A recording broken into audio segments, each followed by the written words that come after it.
তো এই switch gear protection and power system, ওই আমরা যদি দেখো উপরের অংশটাকে PSP then switch gear protection, তার মধ্যে বইটা দেয়া আছে। তো ওই 00 যেটা দেয়া আছে ওটাতে হলো হচ্ছে কন্টেন্ট গুলা কি কি আছে। আমরা এই 1 নাম্বার দ্যাট মিন্স সেকশন 1টা ওপেন করেছি, ঠিক আছে? সেকশন 1টা ওপেন করেছি। তো সেখানেই আমরা এই section 1 switch gear and substation অ্যাপারেটাসটা এটা আমরা দেখতে পাচ্ছি সেকশন 1-এ। এটা বইটার হলো হচ্ছে প্রথম পৃষ্ঠা থেকে শুরু হচ্ছে। তোমরা যদি বাসায় একটু বইটা এই সফট কপিটা একটু দেখো, তাহলে দেখবা যে কতদিনও আমি আলোচনা করছিলাম যে ইন্ট্রোডাকশন গুলা প্রথমে দেয়া আছে যে বইটাতে কি সম্পর্কে আলোচনা করা হচ্ছে। তো আমরা একটু খেয়াল যদি করি, এই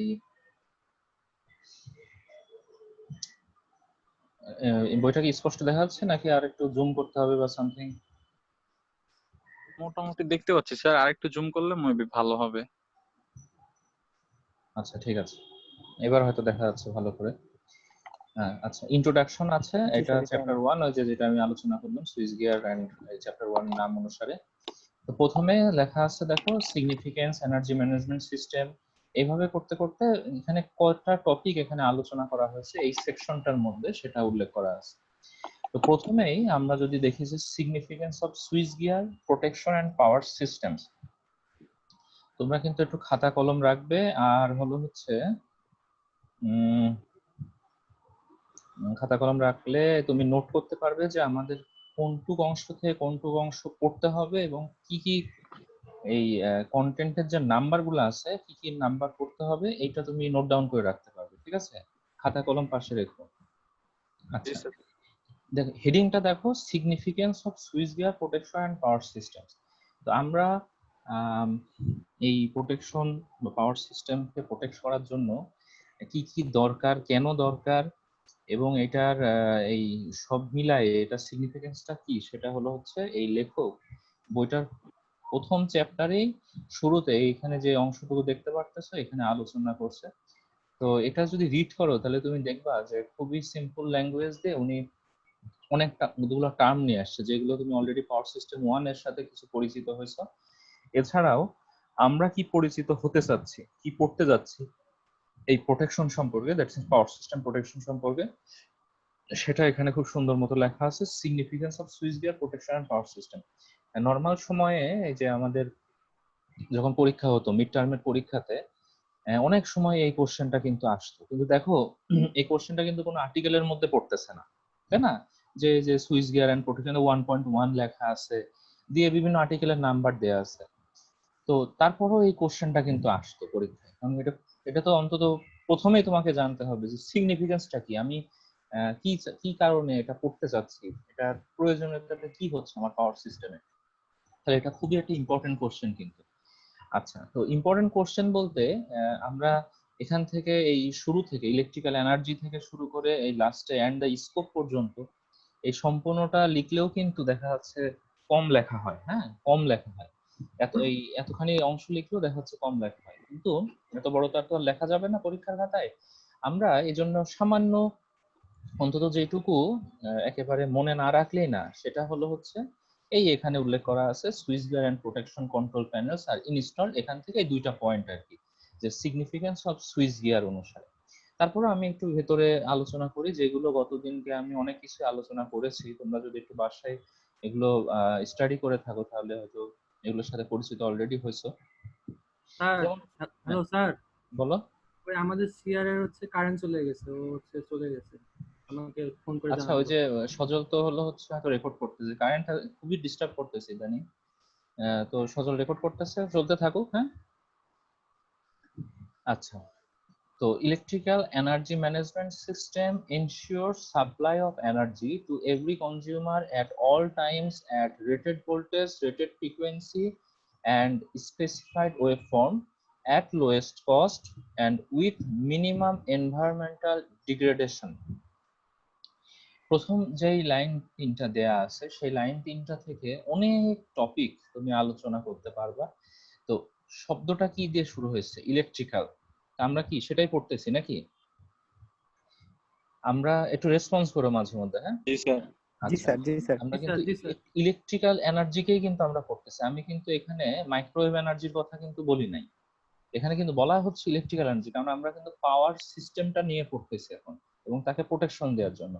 তো দেখো শব্দ তিনটা কি, এবং শব্দ তিনটারই প্রথম অক্ষরটা দেখো বড় করে দেয়া আছে। ইলেকট্রিক্যালের ই বড়, এনার্জির ই বড়, ম্যানেজমেন্টের এম বড়। এটাকে বলা হয় ইএম।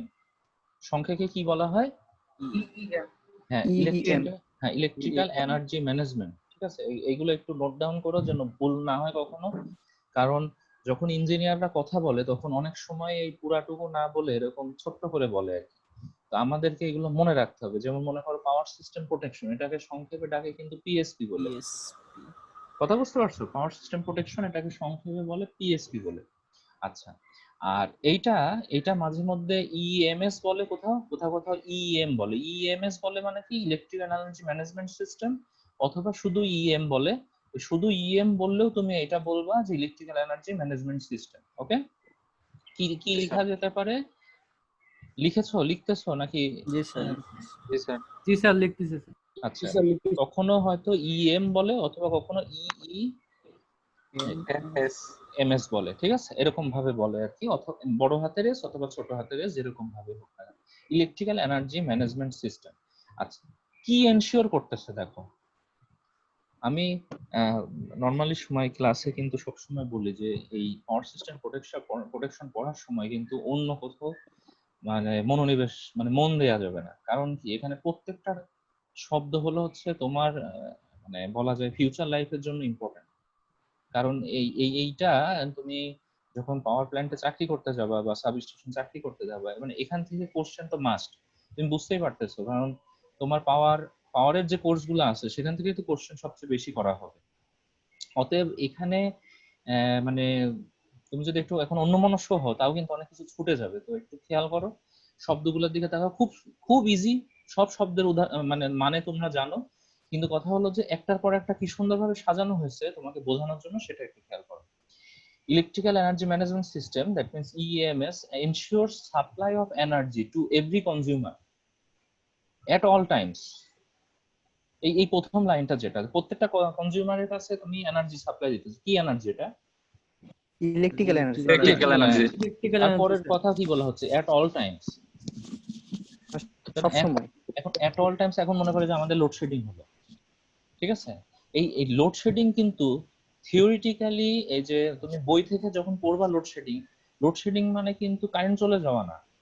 মানে এরকম এই যে আমাদের এখন আধা ঘন্টা 1 ঘন্টার জন্য কারেন্ট নাই, এইটা কিন্তু এই বইয়ের ভাষায় বা থিওরিটিক্যাল কনসেপ্টে লোডশেডিং কিন্তু এটাকে বলা হয় না। কথা বুঝছো? লোডশেডিং বলা হয় হলো হচ্ছে তোমার মেইনটেনেন্সের জন্য একটা প্ল্যান্ট হয়তো বসায় রাখা, বা কোনো ওখানে কাজ হচ্ছে, কোথাও ফল্ট হয়েছে, এরকম কারণে ওই অংশটা বন্ধ রাখার জন্য এটাকে লোডশেডিং বলা হয়।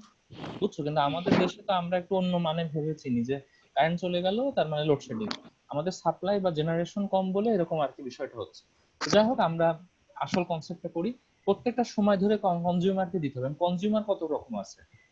কনজিউমার তো অনেক রকমের আছে, তোমরা গতদিন নিজেরাও ব্যাখ্যা দিছো। জি স্যার। ফ্যাক্টরি হতে ফ্যাক্টরি পারে, আছে, বাসাবাড়ি আছে। বাসা বাড়ি আছে, তারপরে রোড কি কনজিউমার না? রোড, ইলেকট্রিসিটি, অবশ্যই স্যার। রোডে তোমার লাইট গুলা জ্বলতেছে। আচ্ছা, এরকম কত কিছুই না আছে কনজিউমার এন্ডে। এখন বিষয়টা হলো যে সব সময় সাপ্লাই দিবে এই ম্যানেজমেন্ট সিস্টেমটা কিসের মাধ্যমে? এট রেটেড ভোল্টেজ। এই খাতার উপর লেখো বড় করে, রেটেড, এই শব্দটা লেখো। হ্যাঁ, রেটেড ভোল্টেজ, খালি শব্দটা লেখো রেটেড। যা কিছু কাজ করতে হবে না কেন, তুমি যে কোনো ডিসিশন নাও না কেন, যে কোনো ইকুইপমেন্ট কিনো না কেন, যে কোনো ইনস্টলেশনে যাও না কেন, যে কোনো ডিজাইন করো না কেন, রেটেড এই শব্দটা সবকিছুর সাথে থাকবে। কথা ক্লিয়ার? রেটেড। স্যার। তুমি জি মনে স্যার। করো একটা 11 কেবি ট্রান্সমিশন লাইন তুমি চিন্তা করো, 11 কেবি, তুমি তো রেটেডটা বুঝতেছো, 11 কেবি। তাহলে 11 কেভি এই রেটিংটা তোমার ওয়্যার যেটার মধ্যে দিয়ে ইলেকট্রিসিটি যাচ্ছে, সেটা কি এই 11 কেভি কে সহ্য করার সক্ষমতা থাকতে হবে? নাকি তুমি হলো হচ্ছে একটা বাসা বাড়িতে ইউজ করা 220 ভোল্টের জন্য যে ওয়্যার, সেটা তুমি নিয়ে যে ওখানে কানেকশনে দিবে? সেটা তো তুমি দিবা না। তুমি 11 কেবি, তুমি জানোই যে এটা 11 কেবির লাইন।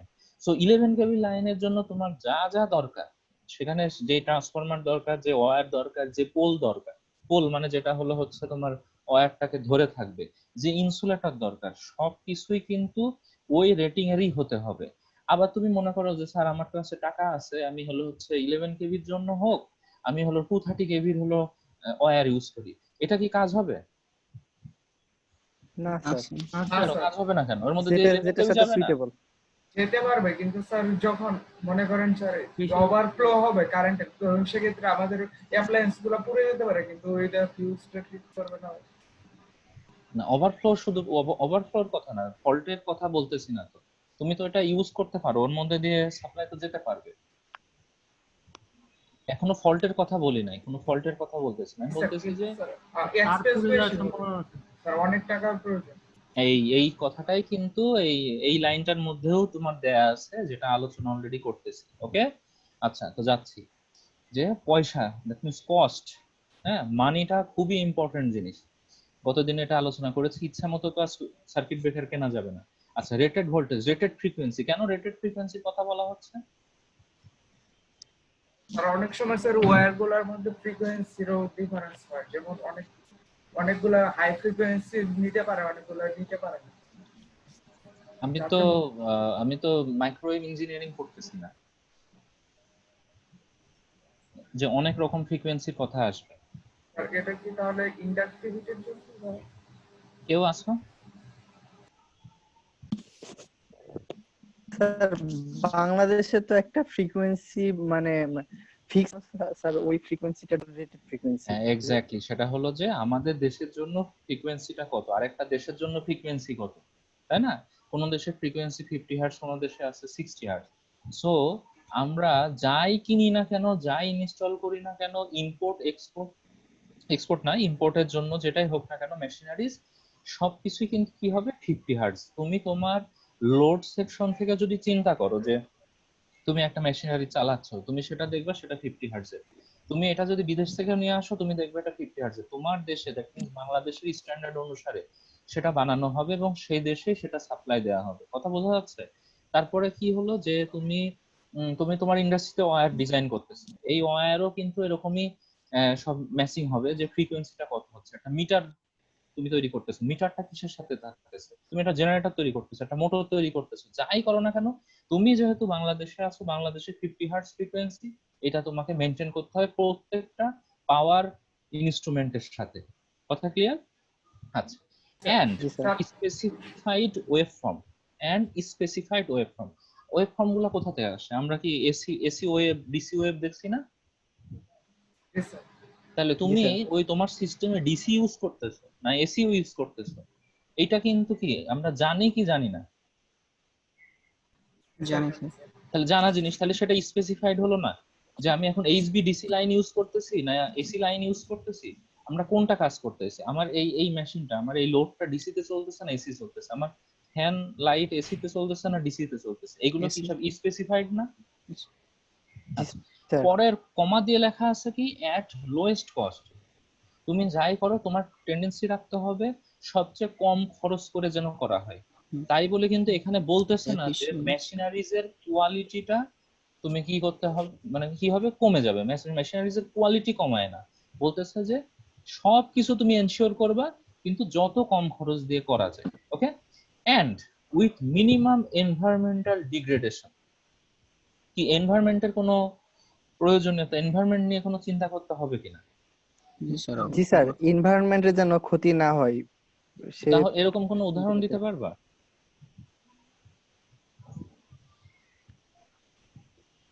কোন উদাহরণ? যেমন ওয়াইল্ড লাইফ বা রেসিডেন্সিয়াল এরিয়াতে যেন হ্যাঁ, কারণ হলো হচ্ছে ওয়াইল্ড লাইফের জন্য কোনো ক্ষতি না হয়, বিভিন্ন বনায়ন কার্যক্রমে সেখানে একটা ক্ষতি যেন না হয়। তারপরে দেখা যাচ্ছে যে আমরা বলি যে নদীর পাশে বা আমাদের হলো পাওয়ার প্ল্যান্ট গুলো বসানোর জন্য, তো ঠিক আছে, কিন্তু সেখানেও নদীর পানিটাও যেন বিষাক্ত না হয়ে যায়, সেখানকার দিকেও একটু খেয়াল রাখা, সবকিছুই কিন্তু কি করতে হবে, খেয়াল রাখতে হবে। তারপরে মনে করো যে কয়লা ভিত্তিক যেগুলা, সেইগুলাতে যেন super ultra critical system, super ultra critical system যেটা, সেটা ইউজ করতে হবে, মানে যেটা বিশ্বের সবচেয়ে হাইয়েস্ট টেকনোলজি ইউজ করা হয়, সুপার আলট্রা ক্রিটিক্যাল সিস্টেম, সেইগুলো ইউজ করা। শুধু ক্রিটিক্যাল করা যাবে না, শুধু ক্রিটিক্যালের হলো হচ্ছে ক্রিটিক্যাল সিস্টেমের এখন হলো যোগান নাই, আবার আলট্রা ক্রিটিক্যাল চলে কিন্তু মানে এমনই এনভায়রনমেন্ট যেটা যদি তৈরি হয় যে আমাদের যেমন সুন্দরবনের আশেপাশে যদি হয় জিনিসটা, সেখানে কিন্তু শুধু ক্রিটিক্যাল মানে আলট্রা ক্রিটিক্যাল দিয়ে লিখতে হবে না, ওখানে সুপার আলট্রা ক্রিটিক্যাল সিস্টেম তৈরি করতে হবে, হ্যাঁ, যেটা একদম ম্যাক্সিমাম টেকনোলজি এই ধরনের কাজের জন্য, যেন এনভায়রনমেন্টের কোনো সমস্যা তৈরি না হয়।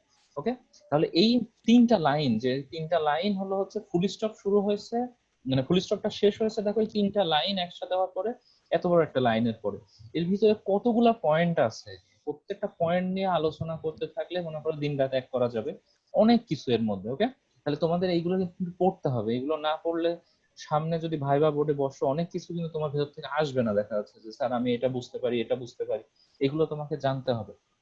আচ্ছা, এরপর আছে the switch gear protection and network automation are integral part of the modern energy management system and national economy. Okay, এখন যেই আমাদের পাওয়ার সিস্টেমটা দাঁড়ায় থাকে সেটা হলো হচ্ছে একটা অটোমেশন প্রসেসের উপরে। ওকে, অটোমেশন প্রসেস যেটাকে ইসকাডা নামে ডাকা হয়, তোমরা পাওয়ার সিস্টেম অপারেশন এন্ড কন্ট্রোলে এটা পড়বে, ইসকাডা, SCADA।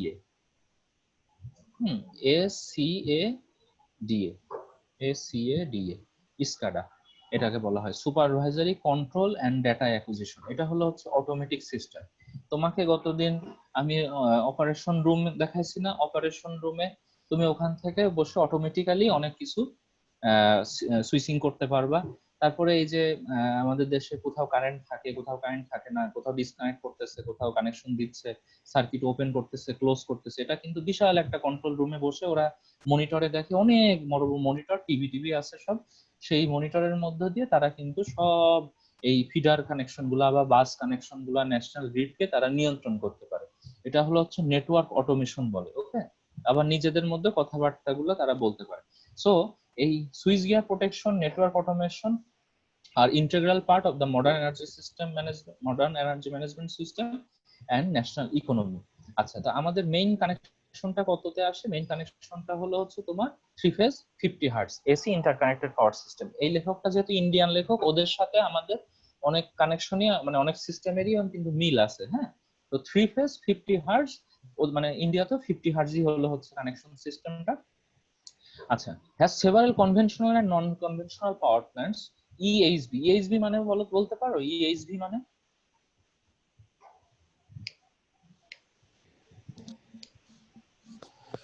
EHV হাই ভোল্টেজ, তো শুধু EHV হলো না, এক্সট্রা হাই ভোল্টেজ। হ্যাঁ, এক্সট্রা হাই ভোল্টেজ সিস্টেম। ওকে, আচ্ছা, তো তাহলে এক্সট্রা হাই ভোল্টেজ, এরকম মিডিয়াম ভোল্টেজ, লো ভোল্টেজ, এরকম বিভিন্ন হলো হচ্ছে ভোল্টেজের রেঞ্জ আছে, তোমরা এটা ইন্টারনেট থেকেও দেখতে পারবে। আচ্ছা, তো এইগুলা কিন্তু বলতেছে যে কনভেনশনাল এবং নন কনভেনশনাল, দ্যাট মিনস আগেকার অনেকগুলা পাওয়ার প্ল্যান্ট বসানো আছে, তারপর নতুন করে অনেকগুলা পাওয়ার প্ল্যান্ট বসানো হচ্ছে, নতুন টেকনোলজি দিয়ে বসানো হচ্ছে। তাহলে একটা দেশে কিন্তু পুরাতন এবং নতুন টেকনোলজি সবকিছু মিলাই কিন্তু বিভিন্ন ধরনের পাওয়ার প্ল্যান্ট গুলা থাকে। আমাদের দেশের একটা পুরাতন পাওয়ার প্ল্যান্ট যেমন হলো হচ্ছে ওয়াটার টারবাইন দিয়ে চলে। হ্যাঁ, ওয়াটার টারবাইন, বলতে পারো এটা কোথায়, কোন পাওয়ার প্ল্যান্ট এটা? Kaptai Kaptai, Kaptai water power plant. এটা কিন্তু অনেক পুরাতন এবং একটা মাত্র হাইড্রো পাওয়ার প্ল্যান্ট আমাদের দেশে আছে। তো ওখানেও ভিজিট করার সৌভাগ্য আমার হয়েছে, খুবই সুন্দর দৃশ্য এবং খুবই খুব সিকিউরড একটা এলাকা, আর্মিরা নিয়ন্ত্রণ করে। তো ওইটা হলো হচ্ছে অনেক আগেকার। দুই পাশে তোমার নদীর পানির কিন্তু স্রোত, দ্যাট মিনস এই এটাকে ওইটাও কিন্তু স্রোতও, কিন্তু এটাকেও কিন্তু কারেন্ট নামে ডাকা হয়। ওই স্রোতটাকে ডিপেন্ড করে তোমার কিন্তু ওখানে টারবাইন ঘোরানো হয় এবং পাওয়ার জেনারেশন করা হয়। তো এরকম অনেক পুরাতন এবং নতুন নতুন, যেমন মনে করো যে এখনকার যে পাওয়ার প্ল্যান্ট গুলো বসাচ্ছে সেগুলো কিন্তু সব একেবারে হাই টেকনোলজি ইউজ করতেছে। সেই সমস্ত জিনিস এবং পুরাতন জিনিস মিলে কিন্তু একটা দেশের পাওয়ার প্ল্যান্ট। তো এইগুলা একটু তোমরা একটু পড়বা যেন জিনিসগুলো তোমাদের ভিতরে খুব ক্লিয়ার মতো আসে। Generation planning, transmission planning, system expansion, installation, operation control and maintenance, এত কিছু, fault calculation, network calculations, load flow studies, দেখো সব কিছু এইগুলা আমাদের পাওয়ার সিস্টেমের কোর্স থেকে শুরু করে পাওয়ারের যতগুলা কোর্স আছে তার মধ্যে এই যে প্যারাটা, এই প্যারাটা কিন্তু তার মধ্যে পড়ানো হয়। এই যে এই প্যারাটুকু জেনারেশন প্ল্যানিং থেকে শুরু করে ইউটিলাইজেশন লেভেল পর্যন্ত তোমরা আমাদের কোর্সগুলোর মধ্যে তোমরা এটা পাবে আর কি। আচ্ছা, এখন আসি যে এই দুইটা line, switchgear and protection control panels are installed at each voltage levels at each switching point for, দেখো আমি তিনটা দাগ দিয়েছি, at each voltage levels at each switching point। Voltage level নিয়ে গতদিনও আমি আলোচনা করেছি, যেমন তুমি 600 কেভি, 1000 কেভি আমাদের দেশের জন্য উপযুক্ত যেগুলো আছে, তারপরে 400 kV, 230 kV, 132 kV, 33 kV, 11 kV, 6.6 kV, তারপরে আছে 0.4 কেভি, তারপরে কি আছে আমাদের এন্ডের দিকে 230 ভোল্টেজ বা 220 ভোল্টেজ। তাহলে দেখো এটা কিন্তু ইচ ভোল্টেজ লেভেল, এক একটা ভোল্টেজ লেভেল এগুলা। তাহলে ভোল্টেজ লেভেল এক এক রকম। তো 400 কেভি থেকে কি মানে ডিরেক্টলি তুমি 11 কেভি পাও, নাকি অন্য কিছুর মাধ্যমে পাও? ইয়া করতে হয় স্যার, বলো। কনভার্টার ইউজ করে নাকি স্যার? স্যার ট্রান্সফর্মার মাধ্যমে। ট্রান্সফরমার মাধ্যমে তুমি এটাকে স্টেপ ডাউন করো, তাই না? জি স্যার। তাহলে এটা কি একটা সুইচিং করা হলো না? জি স্যার। তাহলে ভোল্টেজ লেভেল আমি দুইটা নিয়ে মনে করো আলোচনা করি। একটা নিলাম যে 400 কেভি, তার থেকে তুমি হয়তো 33 কেভিতে নামাচ্ছ, তাহলে 400 কেভি একটা ভোল্টেজ লেভেল, 33 কেভি একটা ভোল্টেজ লেভেল, এবং এখানে যখনই সুইচিং করা হলো সেটা আরেকটা সুইচিং পয়েন্ট তৈরি হলো। তাহলে এই শব্দগুলো কত ইম্পর্টেন্ট, এবং লেখক এত সুন্দর করে লিখছে। আমাদের স্টুডেন্টরা প্র্যাকটিস করে না, এইগুলা বাসায় লেখে না, মনে করে যে একটু দেখলেই তো আমার মনে থাকবে। এই কারণে প্রত্যেকটা জায়গা থেকে কিছু না কিছু জিনিস ছুটে যায়, এবং এই ছুটে যাওয়ার কারণে মার্কগুলা কমে যায়। কিন্তু এগুলো মনে রাখতে হবে, এগুলো খালি পরীক্ষায় পাস করার জন্য মনে রাখা না, এটা এটা সামনে সবসময়ের জন্য মনে রাখতে হবে যে কি বলতে যাচ্ছে। একটা switch gear and protection control panels are installed কোথায় বসানো হয়? at each voltage levels at each switching point। এই দুটো শব্দ তোমাকে বলতে হবে, কারণ তুমি যদি শুধু একটা লেখো তাহলে এখানে কি বসানো হয় না, সুইচিং পয়েন্টে কি বসানো হয় না? অবশ্যই ওখানেও তো প্রোটেকশন দেওয়া হবে। একটা ভোল্টেজ লেভেলে যেমন প্রোটেকশন দিতে হবে, সুইচিং পয়েন্ট গুলোতে প্রোটেকশন দিতে হবে। তুমি তোমার বাসাতে সুইচ ইউজ করতেছো না, তোমার বাসাতে সার্কিট ব্রেকারটাই তো একটা সুইচ। তুমি সার্কিট ব্রেকারটা হলো হচ্ছে উপরের দিকে তুলে দাও একরকম সুইচিং হবে, নিচের দিকে তুমি দিয়ে দাও একরকম সুইচিং হবে। এটা কি একটা সুইচিং না?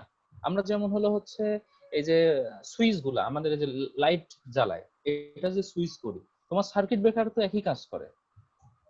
এটা ক্ষেত্রে কি সার্কিট ক্লোজ আর ওপেন হচ্ছে না? জি স্যার। তোমরা কি ধরতে পারতেছো বিষয়টা? জি স্যার। সার্কিট ব্রেকারটা তুমি বাসার একটা সার্কিট ব্রেকার, তুমি এক এক রুমের জন্য একটা সার্কিট ব্রেকার আছে তোমার। এখন সেই সার্কিট ব্রেকারটা কি আছে, লিভারটা উপরের দিকে তোলা আছে, তার মানে কি সার্কিট ক্লোজ আছে। এর ফলে তুমি তোমার ফ্যান লাইটে যে কোনো সুইচ দাও, তোমার কি হলো, তুমি ফ্যান লাইট চালাতে পারতেছো। তুমি ওখানে ওই সার্কিট ব্রেকারটা নিচে নামায় দিয়ে এসে ফ্যানের সুইচ, লাইটের সুইচ দাও তো, সারাদিন চেষ্টা করলেও কিন্তু তুমি কি করতে পারবে না, তোমার ফ্যান লাইট চালাতে পারবে না, কারণ ওখান থেকে সার্কিট তুমি ওপেন করে দিয়ে আসছো। তাহলে এরা এরা প্রত্যেকটা পয়েন্টে, প্রত্যেকটা সুইচিং পয়েন্টে তোমাকে প্রোটেকশন প্রোভাইড করতে হবে। এর ব্যত্যয় কোনো মতেই ঘটানো যাবে না। যেমন ভোল্টেজ লেভেল গুলা ইম্পর্টেন্ট, সুইচিং পয়েন্ট গুলা ইম্পর্টেন্ট। কেন এখানে একসাথে বলতেছে? কারণ তোমাকে ওভারঅল চিন্তা করবে অ্যাজ এন ইঞ্জিনিয়ার হিসেবে, সেই পাওয়ার প্ল্যান্টের ভোল্টেজ মানে পাওয়ার প্ল্যান্টের জেনারেশন থেকে শুরু করে কাস্টমার এন্ডে ইউজ করা পর্যন্ত প্রত্যেকটা ক্ষেত্র তোমাকে ডিজাইনিং এর সময় ভাবতে হবে ভোল্টেজ লেভেল কতগুলো আসতেছে, সুইচিং পয়েন্ট কতগুলো আসতেছে, প্রত্যেকটা জায়গায় তোমাকে সার্কিট ব্রেকার বা সুইচ গিয়ার প্রোটেকশন দিতে হবে। আচ্ছা, তো এর কাজটা কি, কেন এগুলা করা হয়? নর্মাল রুটিন সুইচিং, আমি 1 নম্বরটা পড়তেছি, normal routine switching control and monitoring. এটা হলো নর্মাল অবস্থা, routine switching control and monitoring. Okay, তার মানে রুটিন সুইচিংটা কেমন হতে পারে? রুটিন সুইচিংটা হতে পারে যে হয়তো একটা ভোল্টেজ লেভেল থেকে আরেকটা ভোল্টেজে সেটাকে ট্রান্সফর্ম করা হচ্ছে, আরেকটা ভোল্টেজ লেভেল থেকে আরেকটা ভোল্টেজে ট্রান্সফর্ম করা হচ্ছে, এটা নর্মালি চলতেছে, সমস্যা নেই। এবং তুমি অ্যাজ এন ইঞ্জিনিয়ার হিসেবে তোমার হাতে কন্ট্রোল রাখতে হবে, মনিটরিং রাখতে হবে। তুমি তো পাওয়ার প্ল্যান্টে বসে বা তুমি হলো হচ্ছে অফিসে বসে, অপারেশন কন্ট্রোলিং রুমে বসে তুমি তোমার মনিটরে সবকিছু দেখতে পারবে। এবং আধুনিক যুগে এমন অবস্থা হয়েছে যে তুমি যে জেনারেটরটা কিনছো সেই জেনারেটরের সাথেও কিন্তু তোমার সিডি দিয়ে দেয়, ওই কোম্পানি সফটওয়্যার দিয়ে দেয়। ওরা নিজেরাই এই সিডি মানে এই সফটওয়্যারটা তোমাকে কিন্তু প্রচুর টাকা দিয়ে কিনতে হবে, এটা কিন্তু পাইরেটেড না। তুমি একটা যে জেনারেটর কিনতেছো তার সাথে এই সিডি তোমাকে দিবে, ওরা এসে সেটা ইনস্টল করবে, ওরা রান করাবে। এগুলো নিয়ে আরো আলোচনা করব ভবিষ্যতে ইনশাল্লাহ। তো তুমি তোমার মনিটরে জাস্ট কম্পিউটারে বসে তুমি দেখতে পারবা যে জেনারেটরের পরিস্থিতিটা কি এখন, কত হ্যাঁ। আরপিএম এ ঘুরে। আরপিএমটা মানে কি?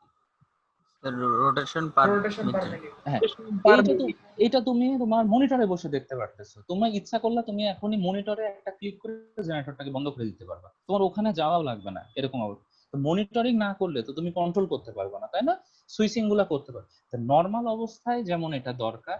Second point, automatic switching during abnormal and faulty operating conditions such as short circuit, under voltage overloads.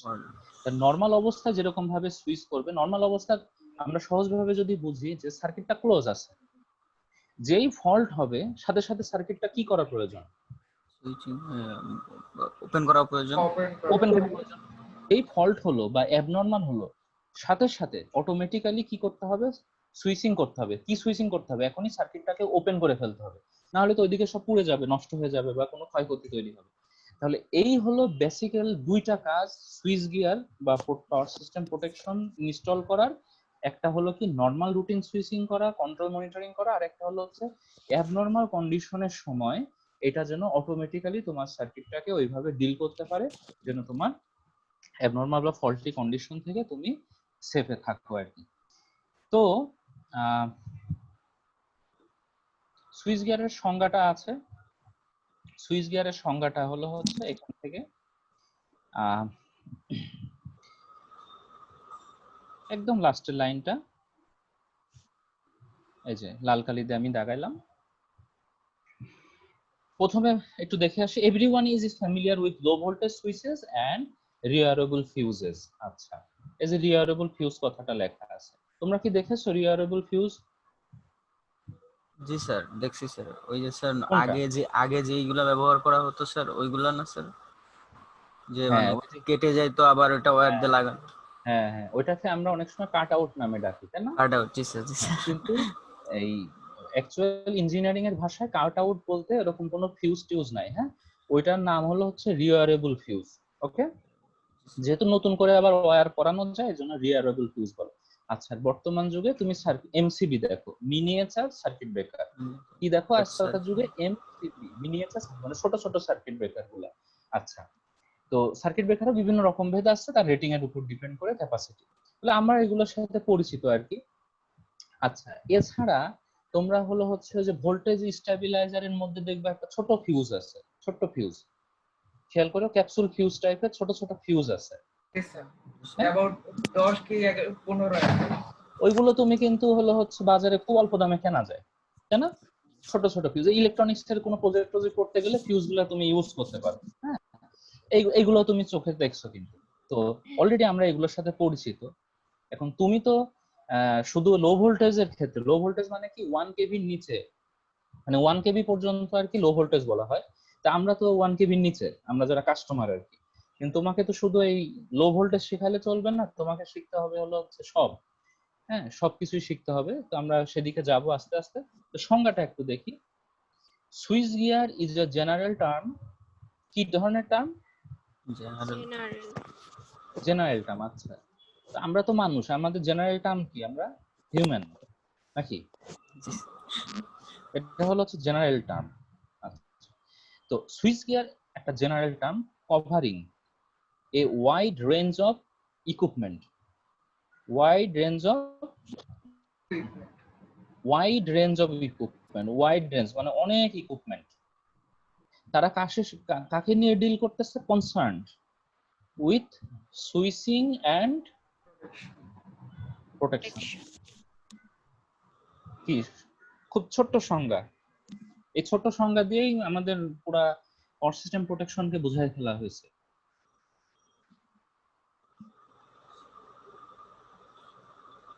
অনেক বেশি পরিমাণ ইকুইপমেন্টের একটা মানে কথা বলা হচ্ছে concern with switching and protection. তারা কিসের কাকে নিয়ে কাজ করবে সেই ইকুইপমেন্ট গুলা? প্রোটেকশনের জন্য সুইচিং এবং প্রোটেকশন। সবাই কি আমার সাথে আছো নাকি দুপুরবেলা একটু না স্যার আছি স্যার। হুম স্যার আছে। হ্যাঁ স্যার। আসি স্যার। জি স্যার। একটু লিখতেছিলাম।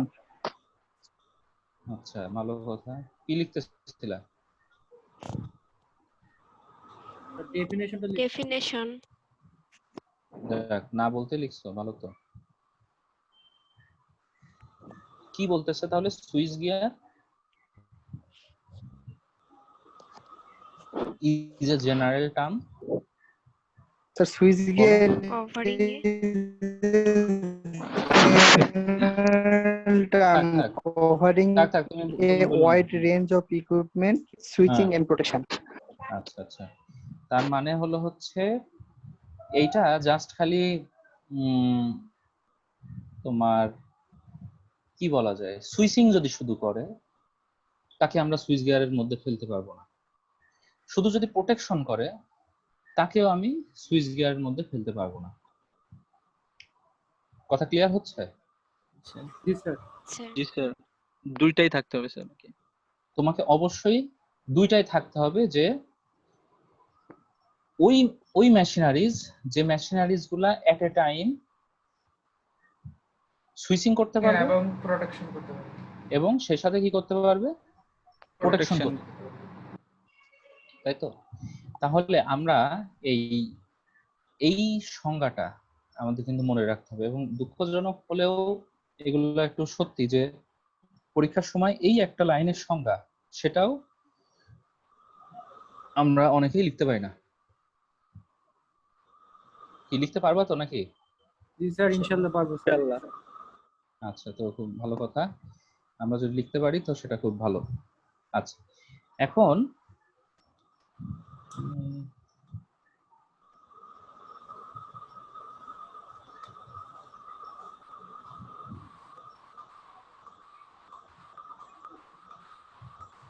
আচ্ছা ঠিক আছে, তাহলে আমরা একটু পরের পেজে চলে যাই।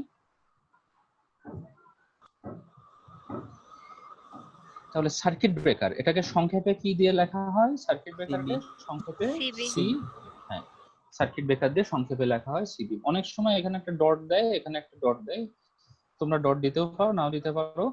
সার্কিট ব্রেকার, সার্কিট ব্রেকারের সংজ্ঞাটা একটু যদি দেখি, circuit breaker is a switching and current interacting device in a switch gear. বলো তো সার্কিট ব্রেকার কি সুইচ গিয়ারের মধ্যে পড়বে কিনা? জি স্যার, পড়বে স্যার। হ্যাঁ স্যার।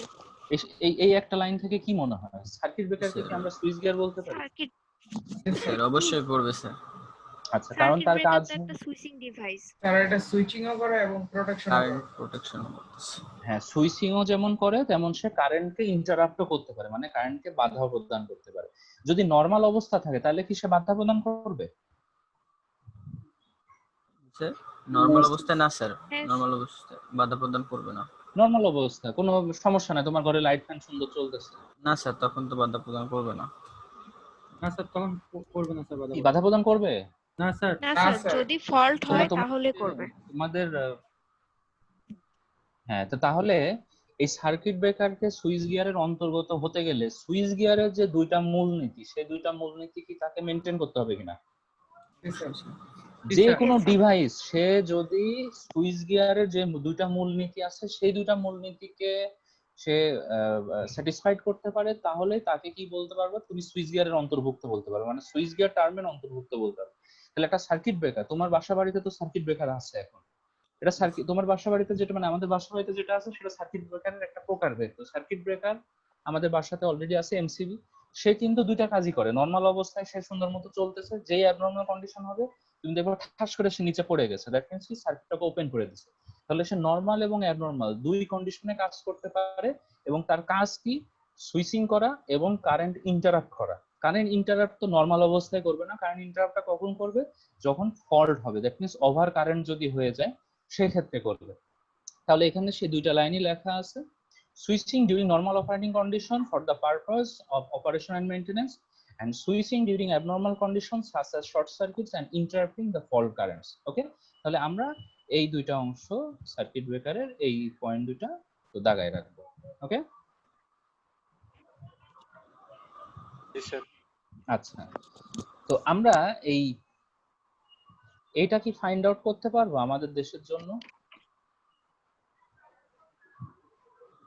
ক্যাপিটাল টি কি? Time, time torque, torque, torque sir. না স্যার টাইম। টর্ক এটা কি? ক্যাপিটাল টি কে কি টর্ক বলা হয়? টাইম। না স্যার, টাইম এটা টেম্পারেচার স্যার। হলো টর্ক হচ্ছে হচ্ছে এরকম, টাও। Temperature sir. এই যে টাও, জি স্যার। আচ্ছা, টেম্পারেচার এটাকে আমরা কি বলছি? টাইম পিরিয়ড, তাই না? জি স্যার। জি স্যার। হ্যাঁ, টাইম পিরিয়ড। টাইম পিরিয়ডের সংজ্ঞা কি এই আমরা কিভাবে বের করতে পারি? 1/f। Sir 1/f। আচ্ছা, 1/f তাহলে আমাদের দেশে কত হতে পারে? 1/50। 1/50 1/50 স্যার। 0.0 time period 0.2 sir. 2 0.02 0.02 অথবা 0.2 কোনটা? 0.02 হবে স্যার। 1 ভাগ 50। 02 স্যার। 02 হবে স্যার। ঠিক আছে। Second or millisecond something? Second sir. Second sir. Second sir. সামনে যদি কোনো অঙ্ক আসে তাহলে সেসব ক্ষেত্রে টাইম পিরিয়ড অথবা ফ্রিকোয়েন্সির কথা উল্লেখ নাও থাকতে পারে কোশ্চেনে। ওকে, তো তুমি যেহেতু বাংলাদেশে বসে করতেছো, বাংলাদেশের ইঞ্জিনিয়ার আপাতত, অতএব তুমি কিন্তু এই জায়গাটা খুব খেয়াল রাখবা। হ্যাঁ, এই জায়গাটা কিন্তু খুবই খেয়াল রাখতে হবে। আচ্ছা, আর একটু লিখি, এটা কি? ওমেগা। ওয়েভলেন্থ। কি এটা? ওমেগা ওমেগা মানে ওমেগা ইজ ইকুয়াল টু কত? 2 পাই। 2 f টয়েস পাই। কি শুধু অ্যাঙ্গুলার এটুকু? Frequency sir 2 pi 1/t। Omega is equal to কত লিখবো আমি? 2 পাই f। 2 পাই f না স্যার? পাই f 2 পাই f স্যার 2/f হবে স্যার। 2 পাই f। তাহলে তুমি যদি ওমেগার মান কোশ্চেনে দেয়া না থাকে, এফ এর মান দেয়া না থাকে, তারপরেও কিন্তু তুমি ওমেগা বা টি বা এফ যে কোনোটাই কিন্তু ফাইন্ড আউট করতে পারবে। ওকে, এটা সম্ভবত আসে হচ্ছে 377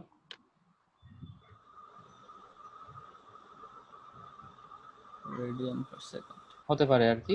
2 × 3.1416 × 50 দিলে যা হয় সম্ভবত এরকম আসতে পারে। এটা একটু দেখো।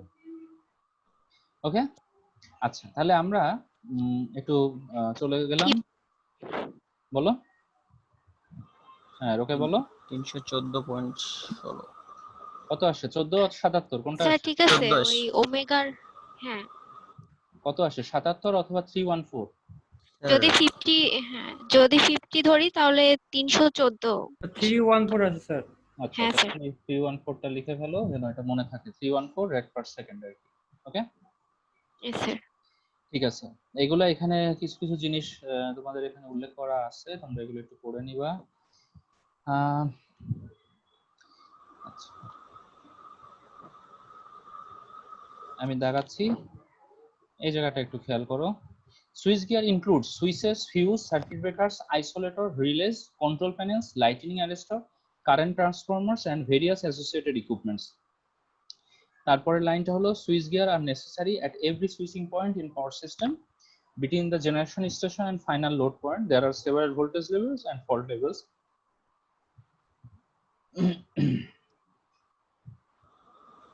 বলো, এই ওয়ান লাইন ডায়াগ্রামটা এর আগে দেখছো কোথাও? মনে হয় না স্যার। সার্ভিস ডিজাইনিং এ দেখছি স্যার করতে গিয়ে। সার্ভিস ডিজাইন নাকি আর কোথাও দেখো নাই? One line diagram, one line diagram কোথায়? ওয়ান লাইন ডায়াগ্রাম Power দেখছি system এ পাওয়ার দেখছি, স্যার। সিস্টেমে Power sir system single line diagram হ্যাঁ, হ্যাঁ হ্যাঁ দেখেছি। হ্যাঁ, সিঙ্গেল লাইন বা ওয়ান লাইন ডায়াগ্রাম একই কথা, সেটা কিন্তু আমরা পাওয়ার সিস্টেম আসছে। আচ্ছা, কিন্তু তুমি যখন পাওয়ার সিস্টেম প্রোটেকশনকে বোঝাবা, পাওয়ার সিস্টেমকে ওভারঅল তুমি যখন রিপ্রেজেন্ট করবা একটা দেশের পাওয়ার সিস্টেমকে, কোনো মতেই একটা সিঙ্গেল লাইন দিয়ে কিন্তু বা একটা ওয়ান লাইন দিয়ে কিন্তু তুমি রিপ্রেজেন্ট করতে পারবে না। কারণ একটা দেশে বা একটা ন্যাশনাল গ্রিডকে যখন তুমি বোঝাতে চাইবা, মাস্ট মিনিমাম তুমি দুইটা তুমি জেনারেটিং প্ল্যান্ট দেখাতে হবে। মিনিমাম কয়টা দেখাতে হবে? দুইটা। দুইটা, একটা নিউট্রাল আর একটা লাইন। দুইটা। দুইটা জেনারেটিং প্ল্যান্ট দেখাতে হবে। এবং প্ল্যান গুলা কিভাবে থাকে বলতে পারো? একটা দেশের জেনারেটিং প্ল্যান গুলা কিভাবে থাকে, কি কানেকশনে থাকে? প্যারালাল। প্যারালাল কানেকশনে থাকে। এখানেও সেটাই দেখানো হয়েছে। আচ্ছা, এখন আমরা এখানে কিছু সিম্বলের সাথে পরিচিত হয়। এই যে এক্স মতো দেয়া আছে, দ্যাট মিন্স কাটা চিহ্ন, সেটাকে বলা হয় হচ্ছে সুইচ গিয়ার। যেটা হলো ডবল এরকম সার্কেল করা আছে, ইন্টারসেক্ট সার্কেল, সেটা হলো ট্রান্সফরমার। আর একটা সার্কেল সেটা হলো হচ্ছে জেনারেটর। তাহলে এইটা ব্যাখ্যা করতে পারি কিনা, একটা জেনারেটর, সেখানে একটা মেইন ট্রান্সফরমার আছে, এটাও আছে না? এটা একটা কি, এটা আবার এটা এই ছোট গোল। আর এটা স্যার ইউটিলিটির জন্য যে গ্রিডের মানে পাওয়ার প্ল্যান্টের ইউটিলিটির জন্য যে ট্রান্সফরমারটা ইউজ করে, স্টেপ ডাউন ট্রান্সফরমার। হ্যাঁ, কারণ ওদেরকেও তো চলতে হবে, তাই না? ওদের তো অফিস চলতে হবে, ওদের সাব স্টেশন দরকার হলো হচ্ছে তাদেরকে স্টেপ ডাউন করে সেটাতে ইউজ করার জন্য। আচ্ছা, গুড, তাহলে তো ভালো, বুঝতে পারছি। আচ্ছা, মেইন ট্রান্সফরমার গেল, মেইন ট্রান্সফরমারের মাধ্যম দিয়ে এটা কি করলো, মেইন যে বাস, মেইন ন্যাশনাল গ্রিডে সে হলো হচ্ছে দিয়ে দিল। এখান থেকে একটা জেনারেটিং প্ল্যান্ট আসলো, এ একটা জেনারেটিং প্ল্যান্ট 1, এ একটা জেনারেটিং প্ল্যান্ট আসলো 2, তারা প্যারালালি যুক্ত করা আছে। আচ্ছা, এই হলো ট্রান্সমিশন লাইন। দেখো এই ক্রস বসানো আছে কিনা, এই ক্রস বসানো আছে কিনা, এই ক্রস বসানো আছে কিনা, এই ক্রস গুলা বসানো আছে। কোথাও একটু নিজেরা খেয়াল করে দেখো, কোথাও কি ক্রস বাদ গেছে কিনা। Switch gear. আচ্ছা, প্রত্যেকটা লাইনের ভিতরে ক্রস প্রত্যেকটা থাকবে সেটা লাইন বললে তো তুমি মার্ক পাবে না, প্রত্যেকটা ভোল্টেজ লেভেল এবং প্রত্যেকটা সুইচিং পয়েন্ট আমরা কিন্তু পড়েছি, শুরুতেই পড়েছি। প্রত্যেকটা ভোল্টেজ লেভেল এবং প্রত্যেকটা সুইচিং আচ্ছা। পয়েন্টে কিন্তু কি বসানো থাকতে হবে, সুইচ গিয়ার বসানো থাকতে সুইচিং হবে। পয়েন্ট। ঠিক আছে, তাহলে Yes. ট্রান্সমিশন লাইন দিয়ে আসলো। জি স্যার। সুইচিং স্টেশন কোথায় থাকতে পারে আমাদের দেশের জন্য? সুইচিং স্টেশন NLDC থাকতে পারে, ন্যাশনাল লোড ডিসপাচ সেন্টার, তারপরে রিজিওনাল ডিসপাচ সেন্টার গুলো থাকতে পারে। এটা হলো main national load dispatch centre, হ্যাঁ, NLDC। ওকে, মানে কোথায় কোনটা যাবে, যেমন হলো সব পাওয়ার প্ল্যান্টের কানেকশন গুলো আসে হলো হচ্ছে তোমার আশুগঞ্জে। আশুগঞ্জ হলো হচ্ছে largest power hub of Bangladesh. Largest power hub মানে তো বুঝো, হাব স্যার অনেকগুলা লাইন স্যার। একসাথে সংযুক্ত। একটা জায়গায় যেমন আসছে, ওখান থেকে সব জায়গায় ডিস্ট্রিবিউট হয় আশুগঞ্জ থেকে। এটা হলো আমাদের পাওয়ার প্ল্যান্ট বা পাওয়ার এই সব কানেকশনের হলো হচ্ছে বলা যায় যে মেইন একটা প্লেস। এবং আশুগঞ্জে হলো তুমি এগুলা কখনো ভিজিটে গেলে অনেক কিছু সম্পর্কে এখান থেকে জানতে পারবা। মানে এখানে গেলে মোটামুটি কঠিন একটা ধারণা হবে, এখানে মোটামুটি সব ধরনের টেকনোলজি ইউজ করা হয়েছে। আচ্ছা, তো সুইচিং স্টেশনটা কি করতেছে, দেখো এরকম একটা ব্রাঞ্চ এদিকে চলে গেল, এটা একটা ব্রাঞ্চ যাচ্ছে, এটা ব্রাঞ্চ যাচ্ছে, এদিক যাচ্ছে। তার মানে বিভিন্ন এলাকা, কোথা থেকে কোন এলাকায় কার কানেকশন গুলা যাবে সে সেগুলো ডিভাইড করে দিচ্ছে। যাই করুক না কেন, যেখানেই হোক না কেন, প্রত্যেকটা জায়গায় তুমি ক্রসটা, দ্যাট মিনস সুইচ গিয়ারকে পাবা। প্রোটেকশন দিতে হবে তোমাকে প্রত্যেকটা সেক্টরে, প্রত্যেকটা ভোল্টেজ লেভেল এবং সুইচিং পয়েন্ট। আমি কিন্তু এরকম মাঝে মধ্যে এরকম এই সিটি গুলা হয়তো ভাইবাও হতে পারে, মানে ভাইবা ভিত্তিক সিটি হতে পারে। আমি কিন্তু এগুলো জিজ্ঞেস করব, কারণ খুব কষ্ট করে এগুলো বারবার কিন্তু বলতেছি, হ্যাঁ, যে সুইচ গিয়ার কোথায় ইনস্টল করা হয় এটা মনে রাখতে হবে। প্রত্যেকটা ভোল্টেজ লেভেল এবং সুইচিং পয়েন্ট। ওকে, এবং এই ওয়ান লাইন ডায়াগ্রামটা চোখ কান বন্ধ করে প্র্যাকটিস করতে হবে যেন তুমি এটাকে আঁকাইতে পারো। হ্যাঁ, যে কোনটার পরে কোনটা। দেখো সাব স্টেশন একটু ছোট করে আঁকাইছে, যে তোমার এলাকার একটা সাব স্টেশনের ডিস্ট্রিবিউশন আমাদের দিকে আসতেছে, এই যে আমাদের দিকে এগুলো আসছে সব কনজিউমার এন্ডের দিকে আসতেছে। কোথাও তুমি পাবে না যে জায়গায় এই ক্রসটা বা সুইচ গিয়ার নাই। শুরু থেকে পাওয়ার প্ল্যান্ট জেনারেশন, মানে পাওয়ার প্ল্যান্টের জেনারেশন থেকে শুরু করে তোমার বাসাতে একটা লাইট ফ্যান চালানো পর্যন্ত প্রত্যেকটা ক্ষেত্রে তুমি কি পাবে, সুইচ গিয়ার পাবে। কথা ক্লিয়ার? জি স্যার। Yes, sir. হ্যাঁ, কিন্তু ভাইভাতে বলার সময় কি বলতে হবে, যে স্যার প্ল্যান থেকে শুরু করে বাসা বাড়ি ফ্যান লাইট পর্যন্ত সুইচ গিয়ার পাবো, সেটা কথা না, বলতে হবে কি sir at each voltage level, each switching point আমাকে সুইচ গিয়ার বসাতে হবে। কথা ক্লিয়ার? আচ্ছা, তো এটাকে কি নামে ডাকা হয়েছে? Location of switch gear in typical power system, single line simplified diagram. সবচেয়ে সিম্পলিফাইড ডায়াগ্রামটা তোমাদের সামনে এটা দেখানো হলো আর কি। কোনো কোয়েরি আছে এটা নিয়ে? ওই যে বলো, কোনো কোয়েরি আছে কিনা? না স্যার। আচ্ছা, এটা কিন্তু বারবার প্র্যাকটিস করো, হ্যাঁ? আর মিনিমাম এই যে দুইটা দিতে হবে, একটা দিয়ে প্র্যাকটিস করা যাবে না, দুইটা দিয়ে প্র্যাকটিস করতে হবে। আচ্ছা, আমাদের প্রয়োজন হলো হচ্ছে table 1.1 AC substation equipment.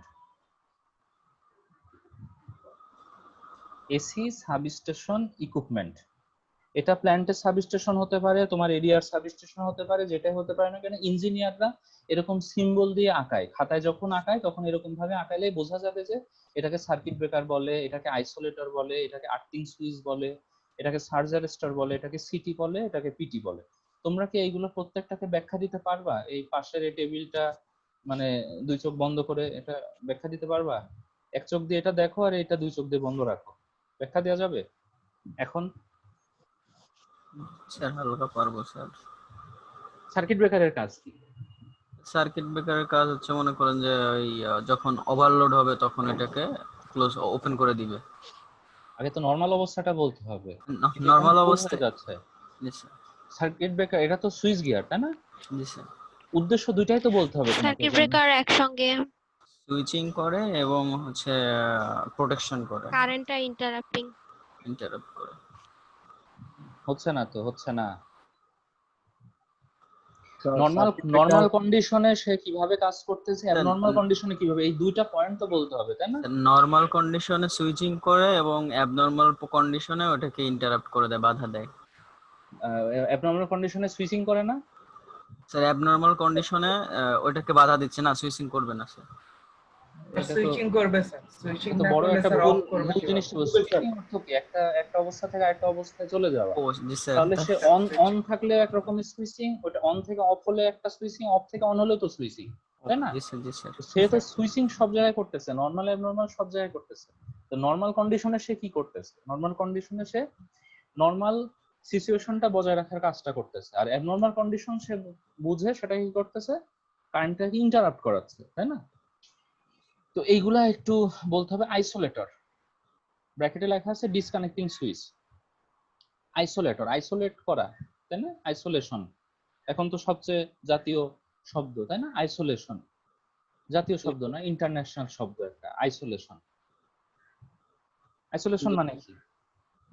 Sir পৃথক আলাদা ভাবে করে রাখা, মনে করেন ইন্টারাপ্ট রাখা করতে যায়। না দেওয়া, দুইটা লাইনের ভেতর একটা মানে ইন্টারাপ্ট করে যাতে এটার ভিতর কানেকশন না হয়। কানেকশনটা যেন না হয়। এখন মনে করো এরকম একটা দুর্ঘটনা আমরা আমরা শুনেছিলাম, আমরা যখন একটা সাবস্টেশন ভিজিটে গেছি। সেটা হলো যে কয়েক রকম আইসোলেটর, মানে কয়েকটা পার্ট বাই পার্ট আইসোলেটর থাকে আর কি।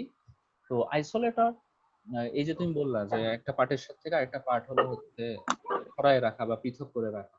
তো একজন তোমার হলো টেকনিশিয়ান কাজ সেরে সে হলো হচ্ছে তোমার নামতেছে, পোল থেকে নামতেছে। তো তাহলে এখানে কি থাকার কথা? প্রত্যেকটা পার্ট বাই পার্ট আলাদা থাকার কথা, যেন তার তার কোনো লাইফ রিস্ক না হয়, তাই না? তো এরকম পার্ট বাই পার্ট আলাদা থাকতে থাকতে লাস্টের যেটা, সেটাতে তুমি এই যে লাস্টেরটাতে সে যদি নেমে আসতে যাবে, সেটা হলো হচ্ছে অটোমেটিক আইসোলেশনটা ছিল। যারা কন্ট্রোল রুমে বসেছিল তারা, তাদের সাথে তার কমিউনিকেশনের একটা গ্যাপ হয়ে গেল। গ্যাপটা হলো কি, যে তারা কথা বলেছে তার সাথে, তো তারা ধারণা করছে যারা এই কন্ট্রোল রুমে বসে আছে যে না এতক্ষণে সে নেমে পড়েছে হয়তো পোল থেকে, বাট সে দেখা যাচ্ছে তখন নেমে উঠতে পারে নাই। হ্যাঁ, তো ওই অটোমেটিক আইসোলেশন করা যেটা ছিল, ওইটা তারা কন্ট্রোল রুম থেকে তারা কানেক্ট করে দিছে। কথা বুঝতে পারছো? তো সাথে সাথে এই যে টেকনিশিয়ানটা পোলের সাথেই তখন ছিল, তার একটা সাইড হলো হচ্ছে তোমার ঝলসায় গেছিল বা পুড়ে গেছিল আর কি। এরকমও কিন্তু দুর্ঘটনা ঘটে। তো আইসোলেটরের কিন্তু খুবই ডেঞ্জারাস, যেমন এটা মেনটেনেন্স করা, আইসোলেশনটা সঠিকভাবে করাটা কিন্তু খুবই ইম্পর্টেন্ট। যেমন কালকে একটা আমি ভিডিও দিয়েছি, তোমরা হয়তো দেখে থাকতে পারো, একটা লাইভ লাইন 50 কেবির একটা লাইভ লাইন, সেটা কিন্তু সচল অবস্থা একেবারে লাইভ লাইন যেটাকে বলা হচ্ছে, সেটা কিন্তু দুইটা পার্ট আইসোলেট করে দিছে। তখন দেখছো যে বড় একটা আর্কিং তৈরি হয়েছে, বড় একটা আর্কিং, সাদা একটা আর্কিং তৈরি হয়েছে। খেয়াল করছো কিনা? জি স্যার, একটা ভিডিও দিয়েছিলেন।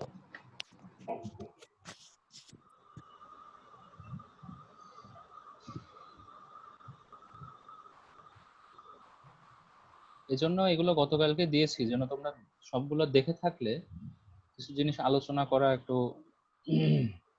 সুবিধা হয় আর কি।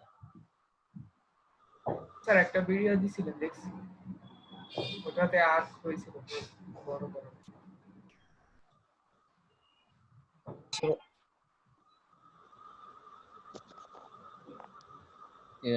ফেসবুক আমার এটা আসছে তোমাদের সামনে? জি স্যার। হ্যাঁ স্যার। আচ্ছা, জি স্যার।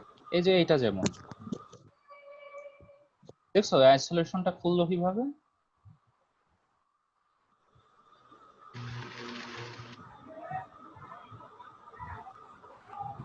আবার সাউন্ডটা কি পাওয়া গেল? জি স্যার, সাউন্ড পাওয়া জি যাচ্ছে। স্যার, সাউন্ড পাইছি স্যার। দেখো, আচ্ছা, তো এই অংশটা আইসোলেশন। তো এখানে যদি অন্য কোনো কিছু থাকে সেটা তো আর মনে করো যে কি বলে, সেটা আর মানে আস্ত থাকার কথা না, তাই না? Yes, sir. আচ্ছা, তো এই বিষয়টা কিন্তু আমাদেরকে একটু বুঝতে হবে যে আইসোলেটরটা খুবই important to connect and disconnect part of the system. তো ফল্ট যদি হয় তুমি কিন্তু সম্পূর্ণ সিস্টেমটাকে তো আর তুমি বন্ধ করে দিতে পারো না। যে অংশটা ফল্ট হয়েছে হয়তো তুমি সেটাকে আইসোলেট করে নিয়ে তুমি তোমার সেখানে কোনো রিপেয়ারিং দরকার হলে বা কোনো একটা কাজ দরকার হলে সেটা তুমি করে নিয়ে আবার সেই আইসোলেটরটা কানেকশনে দিয়ে দিতে পারো। আচ্ছা, এটা হলো আর্থিং সুইচের সিম্বল, আর্থিং সুইচ। তো এতদিন তো শুনছো যে শুধু আর্থিং করলেই হবে, কিন্তু তুমি যখন পাওয়ার প্ল্যান্টে চাকরি করবে ওখানকার বড় বড় বিভিন্ন আর্থিং করা হবে, সেগুলোতে কিন্তু সুইচ থাকতে হবে। ওই আর্থিং এর কিন্তু সুইচ লাগবে। এর ফাংশনটা দেয়া আছে, discharge the voltage on the lines to earth. তারপরে আমরা জানি আর্থিং এর কাজটা কি। সার্জ অ্যারেস্টর, সার্জ অ্যারেস্টরের কাজটা কি মনে আছে? পড়ছো নিশ্চয়ই। লাইটিং অ্যারেস্টারের মতো? হ্যাঁ, মতো না, লাইটনিং অ্যারেস্টরকে সার্জ অ্যারেস্টর বলা হয় আর ও কি। আচ্ছা, তো মানে তুমি হলো হাই হচ্ছে ভোল্টেজ অথবা আপনার আকাশ থেকে যে বজ্রটা পড়ে ওই রকম বজ্রপাতটা যেটা, টাইপের। হ্যাঁ হ্যাঁ হ্যাঁ। হ্যাঁ, তো ওই এই রকম টাইপের ভোল্টেজকে আর্থে প্রেরণ করে। আর্থে প্রেরণ করা যায়। এখন কথা হলো যে সার্জ অ্যারেস্টরটা তো তুমি তোমার বাসাতে নিয়ে এসে লাগাতে পারো না, মানে যে কোনো বাসাতে তো আর তুমি এটা কানেকশন দিবা না, তাই না?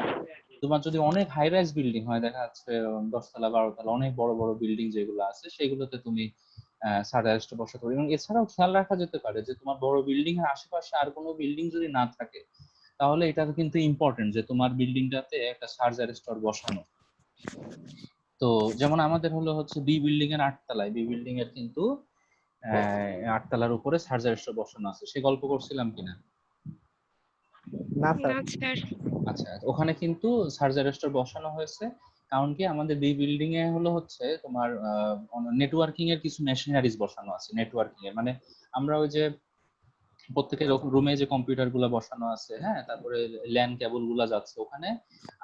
ওই আমাদের 7 তলাতেও কিন্তু একটা হলো বসানো আছে, এই মেশিনারিজ গুলা বসানো আছে, যে কানেক্টিং মেশিনারিজ গুলা।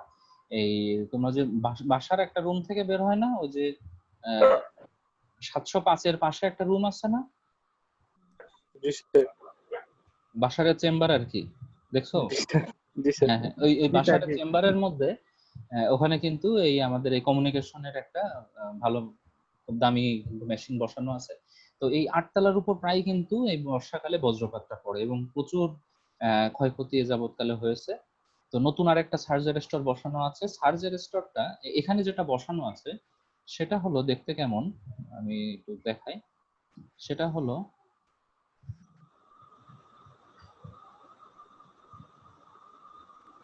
এরকম একটা ফুলের মতো, কথা বুঝতে পারছো? মানে এখানে যেটা বসানো আছে কিন্তু খুব একটা বড় না, এটা একেবারে পিওর কপার দিয়ে তৈরি, পিওর কপার দিয়ে তৈরি। এটার সাথে এটা একটা বেজের সাথে বসানো থাকে একদম 8 তলার মাথার উপরে।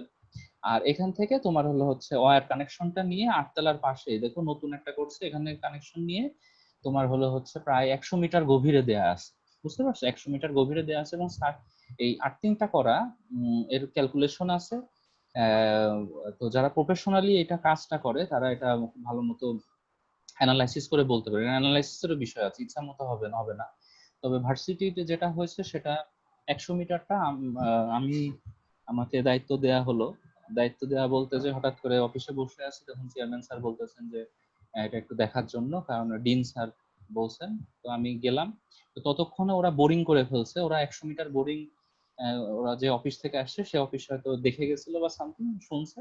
তো তারা এটা বোরিং করে নিচে হলো পাইপ দিয়ে দেয়, নিচে হলো হচ্ছে এটা যেমন তামা একদম কপার দিয়ে তৈরি, নিচেও একটা এরকম কপারের এরকম একটা তামার একটা দণ্ড দেয়া থাকে। হ্যাঁ, তারপরে এর তারটা নিয়ে যে ওই 100 মিটার গভীরে ওখানে হলো হচ্ছে এই তামার ওখানে যে দণ্ডটা দেয়া আছে ওর সাথে হলো হচ্ছে কানেকশন দেয়া থাকে। আর এর ভেতর চুন দিয়ে খুব সুন্দর একটা প্ল্যাটফর্ম তৈরি করা হয়, যে যদি কোনো বজ্রপাত এখান থেকে পড়ে তাহলে সেটা যেন মাটিতে দিতে। কিন্তু ওই যে আমরা কিন্তু পড়েছি যে faults can not be avoided permanently, এটা একটা মোটামুটি একটা আইডিয়া করে এটা বসানো হয়েছে। এটা কিন্তু তুমি বলতে পারবে না যে বজ্রপাত এই লেভেলেরই বজ্রপাত পড়বে। এটা কি বলা সম্ভব কখনো যে বজ্রপাত এই লেভেলেরই হবে এখানে?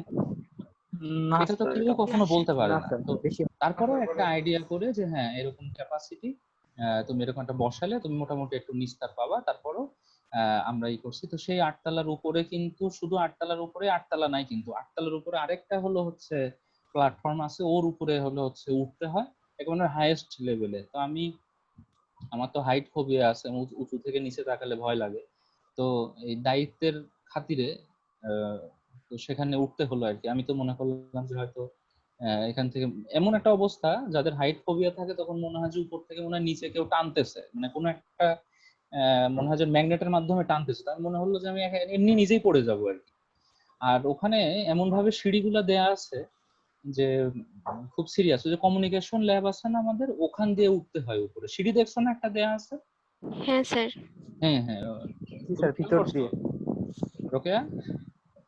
স্যার আমি এমনিতেই দেখছি বাট কখনো স্যার উঠি নাই। ওখানে ওখানে তো ল্যাব করতে গেলে দেখা যায় স্যার, ফাঁকা জায়গা একটা আছে। আচ্ছা আচ্ছা, না ওই অনেক সময় হলো হচ্ছে দুই একজন ওদিক দিয়ে কিন্তু ওঠে ওখানে। ওটা একটা ঢাকনি দেয়া থাকে, ওটা তোমরা যদি হয়তো কখন তো ওখান থেকে সারা আশেপাশে খুব সুন্দর একটা ভিউ পাওয়া যায়। কিন্তু আমার যেহেতু হাইট ফোবিয়া ছিল, মানে আছে এখনো, আমার জন্য খুব লাইফ রিস্ক হয়ে গেছিল। তো যাই হোক আমি কার্যক্রমগুলো দেখলাম মোটামুটি। তো এই সার্জারি স্টরটা কিন্তু এই ধরনের কাজে ইউজ করা হয়। তো শুধু এই হাই রাইজ বিল্ডিং এর জন্য না, কিন্তু তোমার দামি দামি যে ট্রান্সফরমার গুলা তোমার খোলা আকাশের নিচে বসানো আছে তাদেরকেও কিন্তু সার্জ অ্যারেস্টর বসাতে হয়। কোনটা বললাম? দামি যে ট্রান্সফরমার গুলা খোলা আকাশের নিচে বসানো আছে, কথা বুঝতে পারছো? আমাদের আউটডোর আমাদের সাবস্টেশনে। হ্যাঁ হ্যাঁ, একেবারে আউটডোর। যেটা আমাদের এই যে ভার্সিটিতে কিন্তু যেটা বসানো আছে ট্রান্সফরমারটা, সেটার উপরে কিন্তু ছাদ দেয়া আছে, যেহেতু এটা মাত্র ছোট 11 কেভি ট্রান্সফরমার, সমস্যা নাই, এইটাতে কোনো সার্জ অ্যারেস্টর নাই। ওকে, কিন্তু পাওয়ার প্ল্যান্ট গুলাতে বা সাবস্টেশন, যেটা মেইন সাবস্টেশন, এলাকা ভিত্তিক সাবস্টেশন, এগুলো খোলা আকাশের নিচে আউটডোরে, সেইখানে কিন্তু অবশ্যই তোমাকে সার্জ অ্যারেস্টর গুলো বসাতে হবে। আচ্ছা, কারেন্ট ট্রান্সফরমার এটাকে সংক্ষেপে কি নামে ডাকে নিশ্চয়ই জানো? সিটি। সিটি। আর এটার কি সিটি, নাম? পিটি।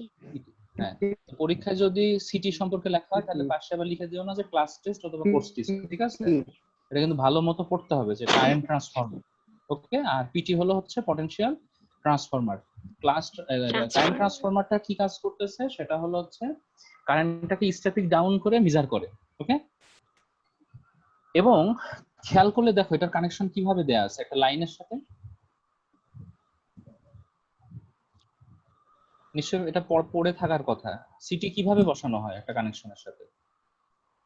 প্যারালালি বসানো আছে। শেষ, তোমার তো শেষ। সিটি যদি প্যারালাল ভাবে বসাও তাহলে তো শেষ, কিন্তু মার্ক তো সিটি শূন্য সিরিজে, না, মানে মাইনাস 100 মার্ক তোমার মাইনাস। সিটি হচ্ছে লোডের সঙ্গে সিরিজে বসানো থাকে, লোডের সঙ্গে। লাইন যে যেদিক দিয়ে কারেন্টটা যাচ্ছে তার সাথে কিসে বসানো থাকে? সিরিজে বসানো থাকবে। কারণ সিরিজে। তুমি অ্যামিটার কিসে বসাও? সিরিজে বসাতে হবে না, নাহলে তুমি কারেন্ট মাপবা কিভাবে? হ্যাঁ স্যার। হ্যাঁ, আর সিটি তো অ্যামিটারই তো। সিটি হলো হচ্ছে বড় রেঞ্জ গুলা মাপার জন্য। তাহলে সে কি করতে হবে? সিরিজে বসাতে হবে। সে যতক্ষণ পর্যন্ত সুস্থ সবল আছে তার কাজই হলো কি করা? কারেন্ট মাপা। তার কাজই হলো একটা কি করতে হবে? কারেন্ট মাপতে হবে। আর পিটি কিভাবে বসাতে হবে? প্যারালাল ভাবে স্যার। ভোল্টেজ তুমি যখন মেজার করো তখন তুমি কি করো? তোমার মাল্টিমিটারটা কি হয়, প্যারালালি ধরো না কোনো একটা ব্রাঞ্চের ভোল্টেজ এটাও কিন্তু কি করতে হবে, প্যারালালি তোমাকে বসাতে হবে। এও কি করে যে স্টেপিং ডাউন করে, মানে স্টেপিং ডাউন কি, এর কিন্তু প্রাইমারি এবং সেকেন্ডারি অংশ আছে। প্রাইমারি এবং ট্রান্সফরমারে কি থাকে, প্রাইমারি সেকেন্ডারি থাকে না? হ্যাঁ স্যার। তাহলে প্রাইমারি থেকে সেকেন্ডারিতে কিন্তু এ কমাই দিবে, কাজই খালি কিন্তু স্টেপিং ডাউন করে তোমাকে ভ্যালু গুলো দিবে। আমরা ভ্যালু ম্যাথ গুলা করবো আর কি। তো এইটা আমরা যে বক্সটা এখানে দেখতেছি, দ্যাট মিন্স টেবিল 1.1, এটা কিন্তু তোমাকে খুব ভালো মতো জানা থাকতে হবে। এই বক্সটা জানলে মোটামুটি এই 6টা সাবস্টেশন ইকুইপমেন্ট সম্পর্কে এবং তাদের ফাংশন সম্পর্কে তোমার জিনিসটা ক্লিয়ার হবে। ওকে, সার্কিট ব্রেকার, আইসোলেটর, তারপরে তোমার আর্থিং সুইচ, তোমার সার্জ অ্যারেস্টর, কারেন্ট ট্রান্সফরমার আর পটেনশিয়াল ট্রান্সফরমার। কোনো কোয়েরি আছে এখান থেকে? না স্যার। না স্যার। আচ্ছা, 1.3 তে একটা ইম্পর্টেন্ট লাইন কি লেখা আছে নিশ্চয়ই বুঝতে পারতেছো। The faults can be minimized by improving the system design, quality of the equipment and maintenance. আচ্ছা, তাহলে কোশ্চেন যদি এরকম হয় যে একটা পাওয়ার প্ল্যান্ট এখন ইফিসিয়েন্সি দিতেছে সে 30%, ওকে, একটা পাওয়ার প্ল্যান্ট ইফিসিয়েন্সি দিতেছে 30%। প্রেজেন্ট কন্ডিশনে অথবা মডার্ন কন্ডিশনে তুমি এই পাওয়ার প্ল্যান্টটাকে আর অ্যালাউ করতে পারো কিনা, তোমার ডিসকাশনটা কি হতে পারে?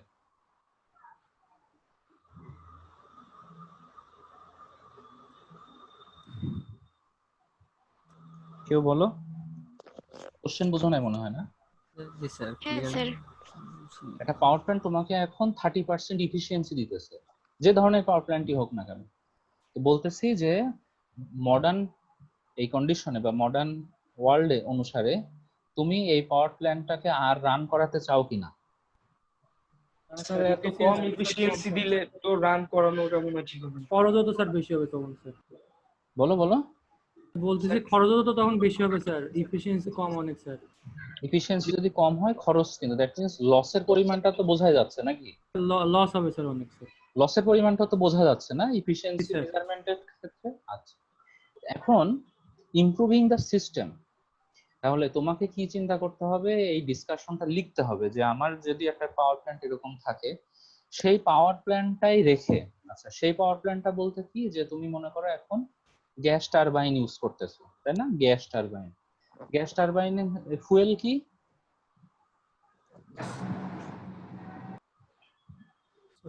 গ্যাস টারবাইনের ফুয়েল কি? গ্যাস। গ্যাস দিয়ে তুমি এটা ইউজ করতেছো। আচ্ছা, তাহলে তুমি একটা বড় একটা কোশ্চেনের সম্মুখীন, 30% মাত্র, তাহলে আমার এরকম গ্যাস তো লস হচ্ছে বা টেকনোলজি লস হচ্ছে, সময় লস হচ্ছে, অনেক কিছু লস হচ্ছে, এটা তো ইমপ্রুভ করার প্রয়োজন। তাহলে তুমি মডার্ন কোন একটা সাজেশন দিতে পারবে এখন? ওইটা রেখেই গ্যাস টারবাইন, এই কনসেপ্ট, এই মূল কনসেপ্টটা রেখেই যে গ্যাস দিয়েই চলতে হবে, তোমার ফুয়েল গ্যাসই থাকবে, তুমি কোনো টেকনোলজি সাজেস্ট করতে পারবে এখন? আর পিস্টনের ইউজ করতে পারবো? এনিওয়ান? কোশ্চেন কি সবাই বুঝতে পারতেছো? ফুয়েল আমি বুঝতে পারছি, মানে সিস্টেমটাকে আমরা রিডিজাইন করতে পারি নতুন ইকুইপমেন্ট দিয়ে, ওই সেম সিস্টেমটাকে আমরা এফিসিয়েন্সি বাড়ানোর জন্য। হ্যাঁ, এফিসিয়েন্সি বাড়ানোর জন্য, বাট ফুয়েল গ্যাসই থাকবে। কোন টেকনোলজির কথা বলতে পারো কোনো কিছু? স্যার কোশ্চেনটা একটু আরেকবার যদি বলতেন, আমার কারেন্ট চলে গেছিল। ও আচ্ছা, বলতেছি যে এই লাইনটা যে পড়তেছি, the faults can be minimised by improving the system. হ্যাঁ, তো ইমপ্রুভিং দ্য সিস্টেম বলতে প্রেজেন্ট তোমার সিস্টেমটা আছে 30% ইফিসিয়েন্সি দেয়, এটা হলো গ্যাস, ফুয়েল হলো গ্যাস। বলতেছি যে ফুয়েল গ্যাস রেখেই তুমি ইমপ্রুভ করতে পারো এমন কোন টেকনোলজি মডার্ন এই ওয়ার্ল্ডে তুমি কি সাজেস্ট করতে পারো যে আমি 30% থেকে এফিসিয়েন্সি ইনক্রিজ করতে পারি? আর থার্মাল পাওয়ার প্ল্যান্ট কি শোনা যাবে? থার্মাল পাওয়ার প্ল্যান্ট তো আর ফুয়েল গ্যাস না, সেটা হলো মাটির নিচেকার হিট। আর যদি আমরা ওই গ্যাসটা দিয়ে আবার স্টিম তৈরি করি, স্টিম দিয়ে যদি আবার করি, তাহলে আমরা যদি বলো রিনিউয়েবল গ্যাস বায়োগ্যাস সিস্টেম যদি অ্যাড করি, রিনিউয়েবল এনার্জি, এটা রিনিউয়েবল বায়োগ্যাসের কথা বলা হয়নি। রিনিউয়েবল বায়োগ্যাস আমি তো বললাম তুমি গ্যাস নিতেছো বা গ্যাস তো নিতেইছো, তুমি পাইপলাইন দিয়ে গ্যাস নিতেছো। একজন একটু কাছাকাছি গেছিল, কে যেন গেছিল বলো? আর আমরা যদি আবার স্টিম তৈরি করি, সেক্ষেত্রে স্টিম দিয়ে যদি আবার ওইটাকে ইউজ করে Temperature আরেকটা কমানো। পাওয়ার প্ল্যান্ট, কি বলে ওকে, কি বলে, কি নাম বলে? কম্বাইন্ড সাইকেল, তাই না? কি নাম শুনছি না আমরা, কম্বাইন্ড সাইকেল পাওয়ার প্ল্যান্ট। হ্যাঁ স্যার। হ্যাঁ, তুমি গ্যাস যেটা দিয়ে তোমার টারবাইনটা করতেছে, গ্যাস আবার যখন স্টিম হয়ে যাচ্ছে, স্টিম নিয়ে আবার স্টিম টারবাইনকে ঘোরাতে হবে। তাহলে তুমি এই গ্যাস দিয়েই তুমি ওই পাওয়ার প্ল্যান্ট রেখেই তুমি সেখানে খালি টেকনোলজিটা ইমপ্রুভ করতে হবে। কি, আগে যখন শুধু গ্যাস কাজ করে গ্যাসটা চলে যেত, এখন সেখান থেকে যদি স্টিম তৈরি হবে, সেই স্টিমটা তুমি ইউজ করতে পারো বা রিইউজ যদি করো, দ্যাট মিন্স আবার স্টিম টারবাইন ইউজ করো, তাহলে কম্বাইন্ড একটা পাওয়ার প্ল্যান্ট, কম্বাইন্ড সাইকেলে একটা পাওয়ার প্ল্যান্ট তৈরি হবে। এটা মোটামুটি 50 আপ এফিসিয়েন্সি তোমাকে দিবে। ওকে, তাহলে তুমি ইমপ্রুভিং দ্য সিস্টেম এরকম তুমি পেয়ে গেলা। ডিজাইন, অবভিয়াসলি ডিজাইনটা সুন্দর থাকতে হবে যেন তুমি ফুয়েলটা ভালো মতো নিতে পারো। অনেক দূর দিয়ে তুমি পাইপলাইন টানা যদি না হয়, সেদিকে খেয়াল রাখতে হবে। খুব সহজে তুমি যেন এগুলো তুমি পেতে পারো, এবং মনিটরিং বা কন্ট্রোলিংটা যেন সুন্দর হয়, ডিজাইনিংটা যেখানে প্ল্যানটা বসাচ্ছ, সাবস্টেশনটা বসাচ্ছ, সেটা important. Quality of the equipment, গতদিনকেও এটা আলোচনা করা হয়েছে, ভালো মানের জিনিসপাতি বসাতে হবে। অ্যান্ড মেইনটেনেন্স, তো মেইনটেনেন্সটা কি, তোমাদের যারাই ওখানে চাকরি করে না কেন তাদেরকেই প্রথমে কি করা হয়, ট্রেনিং দেওয়া হয়। তাহলে অনেক অনেক ভালো কোয়ালিটির ট্রেনিং দেওয়া হয়, তো তারা এই ট্রেন্ড ইঞ্জিনিয়াররা খুব সুন্দর মতো এটাকে মেইনটেনেন্স করতে পারবে। হাউএভার দ্য ফল্টস, কি লেখা আছে, Can be eliminated completely. Can not B eliminated completely. যাই হোক না কেন, ফল্ট কিন্তু কমপ্লিটলি এলিমিনেটেড করা যাবে না, কিন্তু তুমি কি করতে পারো, Minimize ওটাকে করতে আপগ্রেড পারি। করতে পারি, মিনিমাইজ করতে পারি আমাদের প্রবলেমগুলোকে। Faults can be minimized. Okay, faults can be minimize. তাহলে দেখো তো এই ফল্টগুলো সম্পর্কে তুমি পাওয়ার সিস্টেমে পড়েছো? জি স্যার। পড়েছো না? আচ্ছা, তাহলে আমার দরকার না, আমার এই দুইটা লাইনটা দরকার।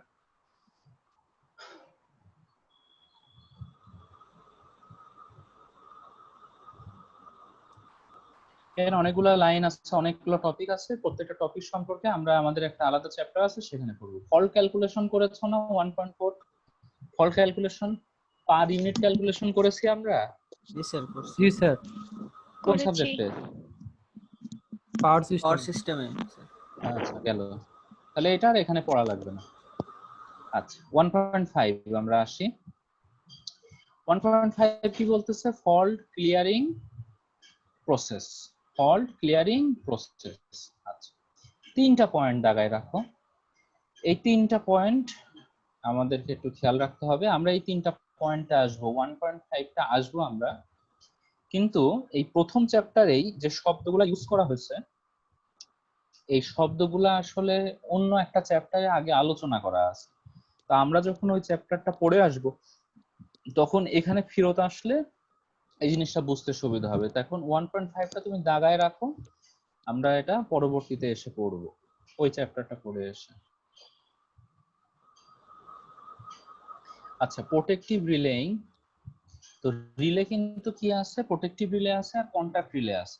কন্টাক্ট রিলে শুধু সুইচিং এর জন্য কাজ করে, আর প্রোটেক্টিভ রিলে সুইচিং এবং তোমার কি করে, প্রোটেকশন দেওয়ার জন্য কাজ করে। তার মানে হলো কি, প্রোটেক্টিভ রিলে কিন্তু একটা সুইচ গিয়ার, বাট শুধু কন্টাক্ট রিলে কিন্তু সুইচ গিয়ার না, মনে থাকবে? জি স্যার। কি বলছি, কি লিখেছো না মনে আছে নাকি বলো? জি স্যার, প্রোটেক্টিভ রিলে স্যার হচ্ছে আবার সুইচ গিয়ার, আর হচ্ছে কন্টাক্ট রিলে যেটা আছে ওটা হচ্ছে নরমাল সুইচ শুধু গিয়ার না সুইচিং স্যার, করে, শুধু সুইচিং করে। সুইচিংটা করে। প্রোটেক্টিভ রিলে কেন সুইচ গিয়ারের মধ্যে পড়তেছে? স্যার এটা সুইচিংও করে আবার হচ্ছে প্রোটেকশনও করে। প্রোটেকশনও দেয়। আছে। এখন বলো আর্থিং কি আমাদের ইম্পর্টেন্ট কিনা, আর্থিংটা? জি স্যার। জি স্যার। ইম্পর্টেন্ট। তাহলে 1.7 এটা কয়েকটা স্টার চিহ্ন দিয়ে দিতে হবে, দাগাইতে হবে। এবং এই আর্থিং এর উপরে আমি কিন্তু একটা আলাদা পিডিএফ তোমাদেরকে দিয়েছি, তোমরা নিরিবিলি সময় সেটা থেকে আরো নলেজ নিতে পারো। এই ফোল্ডারের মধ্যে কিন্তু আছে, হ্যাঁ, যেটা তোমরা ডাউনলোড করেছো সাবস্টেশন আর্থিং, সেটাতেও কিন্তু লেখা আছে এর প্রসেসটা সম্পর্কে। এবং গতকালকে আমি একটা ছবি দিয়েছি আর্থিং এর, সেটা তোমরা জুম করে ওইগুলো একটু দেখতে পারো। তো যাই হোক, আমরা একটু করতে চাই, যে পয়েন্টগুলো তুমি খালি একটু মনে রাখো, যে পয়েন্টগুলো সম্পর্কে আমরা অলরেডি আলোচনা করা হয়েছে। এখানে এই 1.7 যেটা আলোচনা আছে, এটা কিন্তু শুধু একটা বাসাকে আর্থিং করা না, তোমার একটা সুইচ বোর্ডকে আর্থিং করা না, তুমি বুঝতেই পারতেছো। আমরা কিন্তু গতদিনকে সাবস্টেশনটা দেখেছি, এবং গতদিন বলেছি যে প্রত্যেকটা পোল, প্রত্যেকটা ইনস্ট্রুমেন্ট কিন্তু সেখানে আর্থিং করা আছে বা গ্রাউন্ডিং করা আছে, ঠিক আছে? তো এই পয়েন্টগুলো কিন্তু সেই জিনিসগুলোকেই বোঝাচ্ছে। তো অলরেডি আমরা আলোচনা গতকালকেও করছি, তোমরা এটা একটু রিডিং করে নিবা। ইকুইপমেন্ট গ্রাউন্ডিং আছে সেটা, তাহলে 1.7টা একটু বেশি করে দাগায় রাখো, যেহেতু এটা আমাদের জন্য খুব ইম্পর্টেন্ট। আচ্ছা, over voltages and insulation coordination. Over voltages and insulation coordination.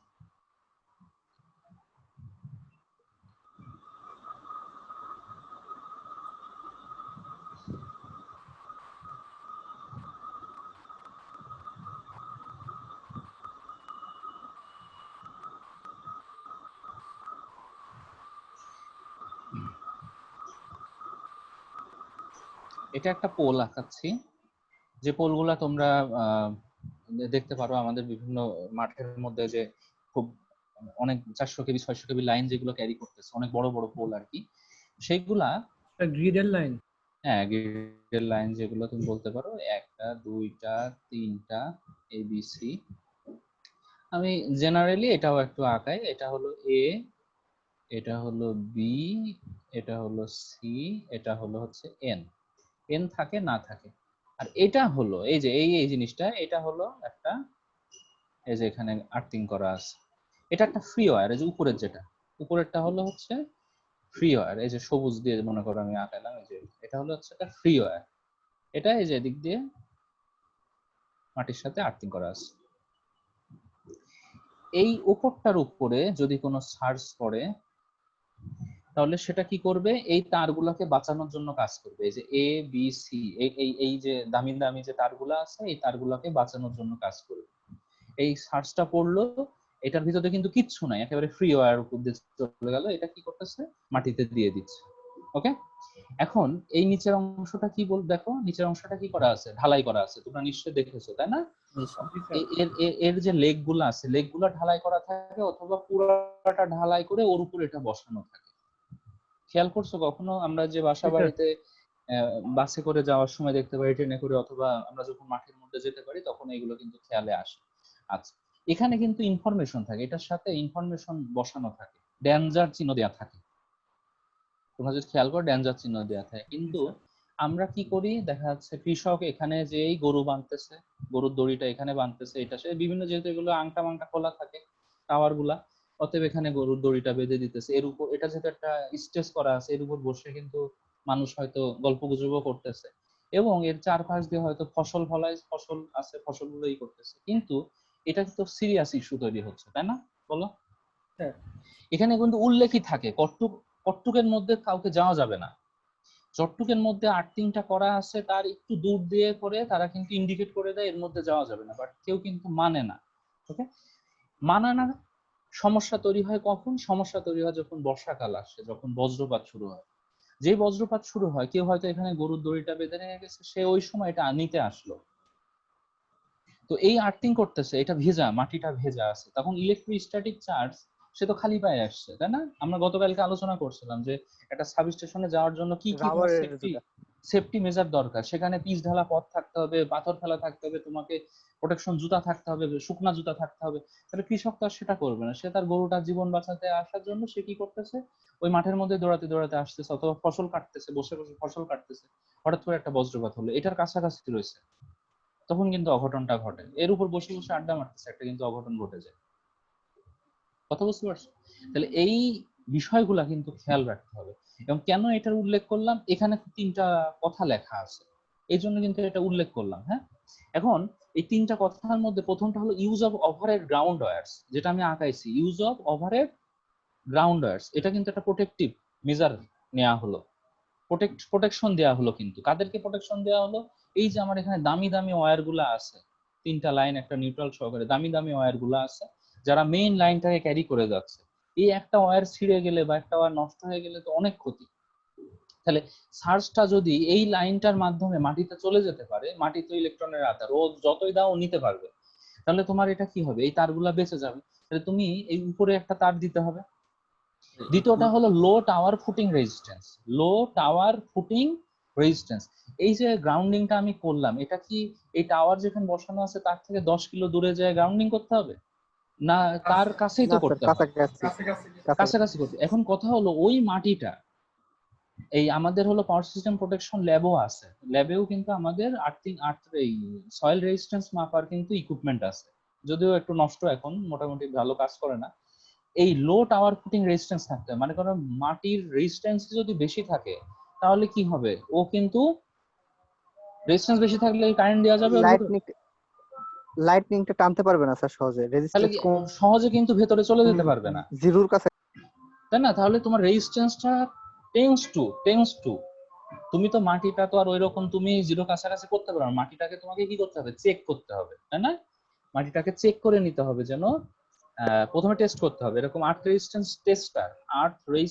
Tester নামে তোমার টেস্টিং কিট পাওয়া যায়, হ্যাঁ, সেটা দিয়ে তুমি মাটিটাকে টেস্ট করে নিবা যে রেজিস্ট্যান্সটা কত, এবং অবশ্যই সেটা খুব কম থাকতে হবে। টাওয়ারের এখানে তার পায়ের নিচে, টাওয়ারের পায়ের কাছে এই রেজিস্ট্যান্সটা কম হলেই তোমার সবচেয়ে ইজিলি ওই সার্জ, এই এত পরিমাণ হাই কারেন্টটা বা হাই ভোল্টেজটা সে নিয়ে নিতে পারবে মাটিতে। ইউজ অফ লাইটনিং অ্যারেস্টার, এছাড়াও তুমি কি করতে পারো? টাওয়ারের উপরে কি বসাতে পারো? কিছুক্ষণ আগে লাইটনিং অ্যারেস্টারের ছবিটা দেখালাম, ওইরকম একটা লাইটনিং অ্যারেস্টার বসায় তুমি আর্থিংটা করতে পারো। তাহলে এই ওভার ভোল্টেজ গুলা তুমি এইভাবে কোঅর্ডিনেট করে নিতে পারো। ওভার ভোল্টেজ হঠাৎ করে এই সামনে লেখাই আছে, দেখো, the protective measures against over voltage due to lightning include এটা। আচ্ছা, এখন ইনসুলেশন কোঅর্ডিনেশন, যেমন আজকে পড়ানোর শুরুতেই কিন্তু আমি বলেছি যে ইনসুলেশন গুলা কোঅর্ডিনেট করতে। ইনসুলেটরের কাজ কি? বাধা দেওয়া স্যার। কানেক্টিং তোমার ডিসকানেক্ট। তোমার তোমার কথা বলাতে বাধা দেয়া? না স্যার, কারেন্ট ফ্লোতে বাধা দেওয়া। তো তাহলে তুমি বললা যে খালি বাধা দেয়া, ইনসুলেটর মানে বাধা দেয়া, এইভাবে তো বলতে হবে যে যে কারেন্ট মানে যে হলো কারেন্ট ফ্লো করে না, তারা হলো ইনসুলেটর। আচ্ছা, আমরা এই বড় বড় ইনসুলেটর টেস্ট করেছি, আমাদের ল্যাবে টেস্ট করার মেশিন আছে, কিন্তু কথা হলো একেবারে এই ইনসুলেটর গুলা যখন সেট করা হয় তখন কিন্তু খেয়াল রাখা হয় রেটিং। আজকে পড়ানোর শুরুতে আমরা পড়েছি rating, rated voltage, rated current. তাহলে তুমি 11 কেবির লাইনে ইনসুলেশন ওরকমই হতে হবে, ওই রেটিং এর হতে হবে। 400 কেবির লাইনে ইনসুলেশন ওরকমই হতে হবে। কথা খেয়াল করা যাচ্ছে? কোঅর্ডিনেট না করো, মানে মনে করো আমি তোমাকে বারবার বলি এটা পড়ো, আজকে যেটা লেকচারটা দিতেছি এটা পড়ো, পড়লে ভালো হবে। তুমি কি করলে? আমার সাথে কোঅর্ডিনেট করলা না, তাহলে রেজাল্ট কি হবে? লাড্ডু গুড্ডু হবে রেজাল্ট, তাই না? কোঅর্ডিনেশন হলো না, তো কোঅর্ডিনেশন না হলে কি হবে? ভালো কিছু তো হবে না, তাই না? তাহলে এই ইনসুলেশনগুলো তোমাকে প্রপারলি কোঅর্ডিনেশন করতে হবে। আবার গতকালকে যেমন একটা সেফটি মেজারে বলা হলো যে তুমি শুকনা জুতা পরে যাবা, তো তুমি যদি ভেজা জুতা পরে যাও তোমার ইনসুলেশনটা ওখানে কিন্তু কম্প্রোমাইজ হয়ে যাচ্ছে, তাই না? কেউ যদি মনে করো যে শক এখন ইলেকট্রিক শক পেলো, তোমাকে তো আমরা সে ফিজিক্স থেকে পড়েছি যে তাকে যে ছোটানোর জন্য তুমি কি করতে পারো? শুকনা একটা মানে বাঁশ কিংবা কাঠ দিয়ে বাড়ি দেওয়া স্যার। হ্যাঁ, বাঁশের এখন কথা, বা বাঁশ তো এখন খুঁজতে গেলে তো সমস্যা আর কি। তুমি এমনি একটা বলো যে শুকনো একটা এই দিয়ে, যেগুলো ইনসুলেটর হিসেবে কাজ করে। কেন শুকনো কথাটা বলা হলো? ভেজা দিলে তো তুমিও তখন শক্টের মধ্যে চলে আসবে, তাই না? তাহলে এইগুলা কোঅর্ডিনেট করা খুব ইম্পর্টেন্ট। কোঅর্ডিনেশন নিয়ে লেকচার দিতে গেলে এক সপ্তাহ চলে যাবে, এরকম অবস্থা আছে। এই যে পোলটা আমি আঁকাইলাম, আমি কিন্তু বললাম এই পোলটা কি ক্যারি করতেছে, 400 কেবি 230 কেবি এরকম একটা লাইন ক্যারি করতেছে। তোমরা নেটে সার্চ দিয়ে দেখো, আমার কাছে একটা ছবি আছে, ওটা হয়তো তোমাদেরকে পাঠাতে পারি। সেটা হলো যে এক একটা পোল কিন্তু এক এক সাইজের উপর ডিপেন্ড করতেছে। কি ডিপেন্ড করতেছে? কত রেটিং এর সে ক্যাপাসিটি ক্যারি করতেছে। তোমার বাসার কাছে যে পোলটা আর ওই মাঠের মধ্যেকার পোলটা কি একই সাইজ? কেন ভিন্ন? কারণ তোমার বাসার কাছে, হ্যাঁ বলো। স্যার ওগুলো তো টাওয়ার হয়, বড় বড় টাওয়ার লেভেলের। হ্যাঁ, আমরা তো পোল বলতেছি, ওই এগুলো একটার মধ্যে অন্তর্গত আর কি। তো সেটা হলো কি, তোমার বাসা বাড়িটা আর ওখানকার পোলটার মধ্যে পার্থক্য কেন? ভোল্টেজ এবং রেটিং এর অবভিয়াসলি ভোল্টেজের পার্থক্য আছে। প্রথমে ভোল্টেজটা কি তোমার হলো 220 ভোল্ট অথবা আসছে অথবা 0.4 কেভি আসতেছে, তার জন্য যে ওয়্যারটা প্রয়োজন হচ্ছে 400 কেভির ওয়্যারটা তো তার থেকে আরো অনেক ওয়েট বেশি, তাহলে তাকে তো ক্যারি করে রাখতে হবে, তাই না? আবার এর সাথে যে ইনসুলেটর গুলো পরানো আছে ওয়্যার গুলোকে ক্যারি করার জন্য, সেগুলো তো ওই মানেরই হতে হবে। এইগুলো আমাদের কিন্তু বুঝতে হবে, কোঅর্ডিনেশন গুলা খুব ইম্পর্টেন্ট। তুমি যখন একজন ডিজাইনার মানে ইলেকট্রিক্যাল ইঞ্জিনিয়ারিং, পাওয়ার ইঞ্জিনিয়ারিং ডিজাইনার হিসেবে কাজ করবা, এগুলো তোমাকে অবশ্যই খেয়াল রাখতে হবে। এখানে কিছু 1.9 এ তোমার কিছু ছোট ছোট ডেফিনেশন আছে, তোমরা ডেফিনেশন গুলো একটু করে রাখবা, মাঝে মধ্যে ভাইভাতে এগুলো জিজ্ঞেস করা হয়।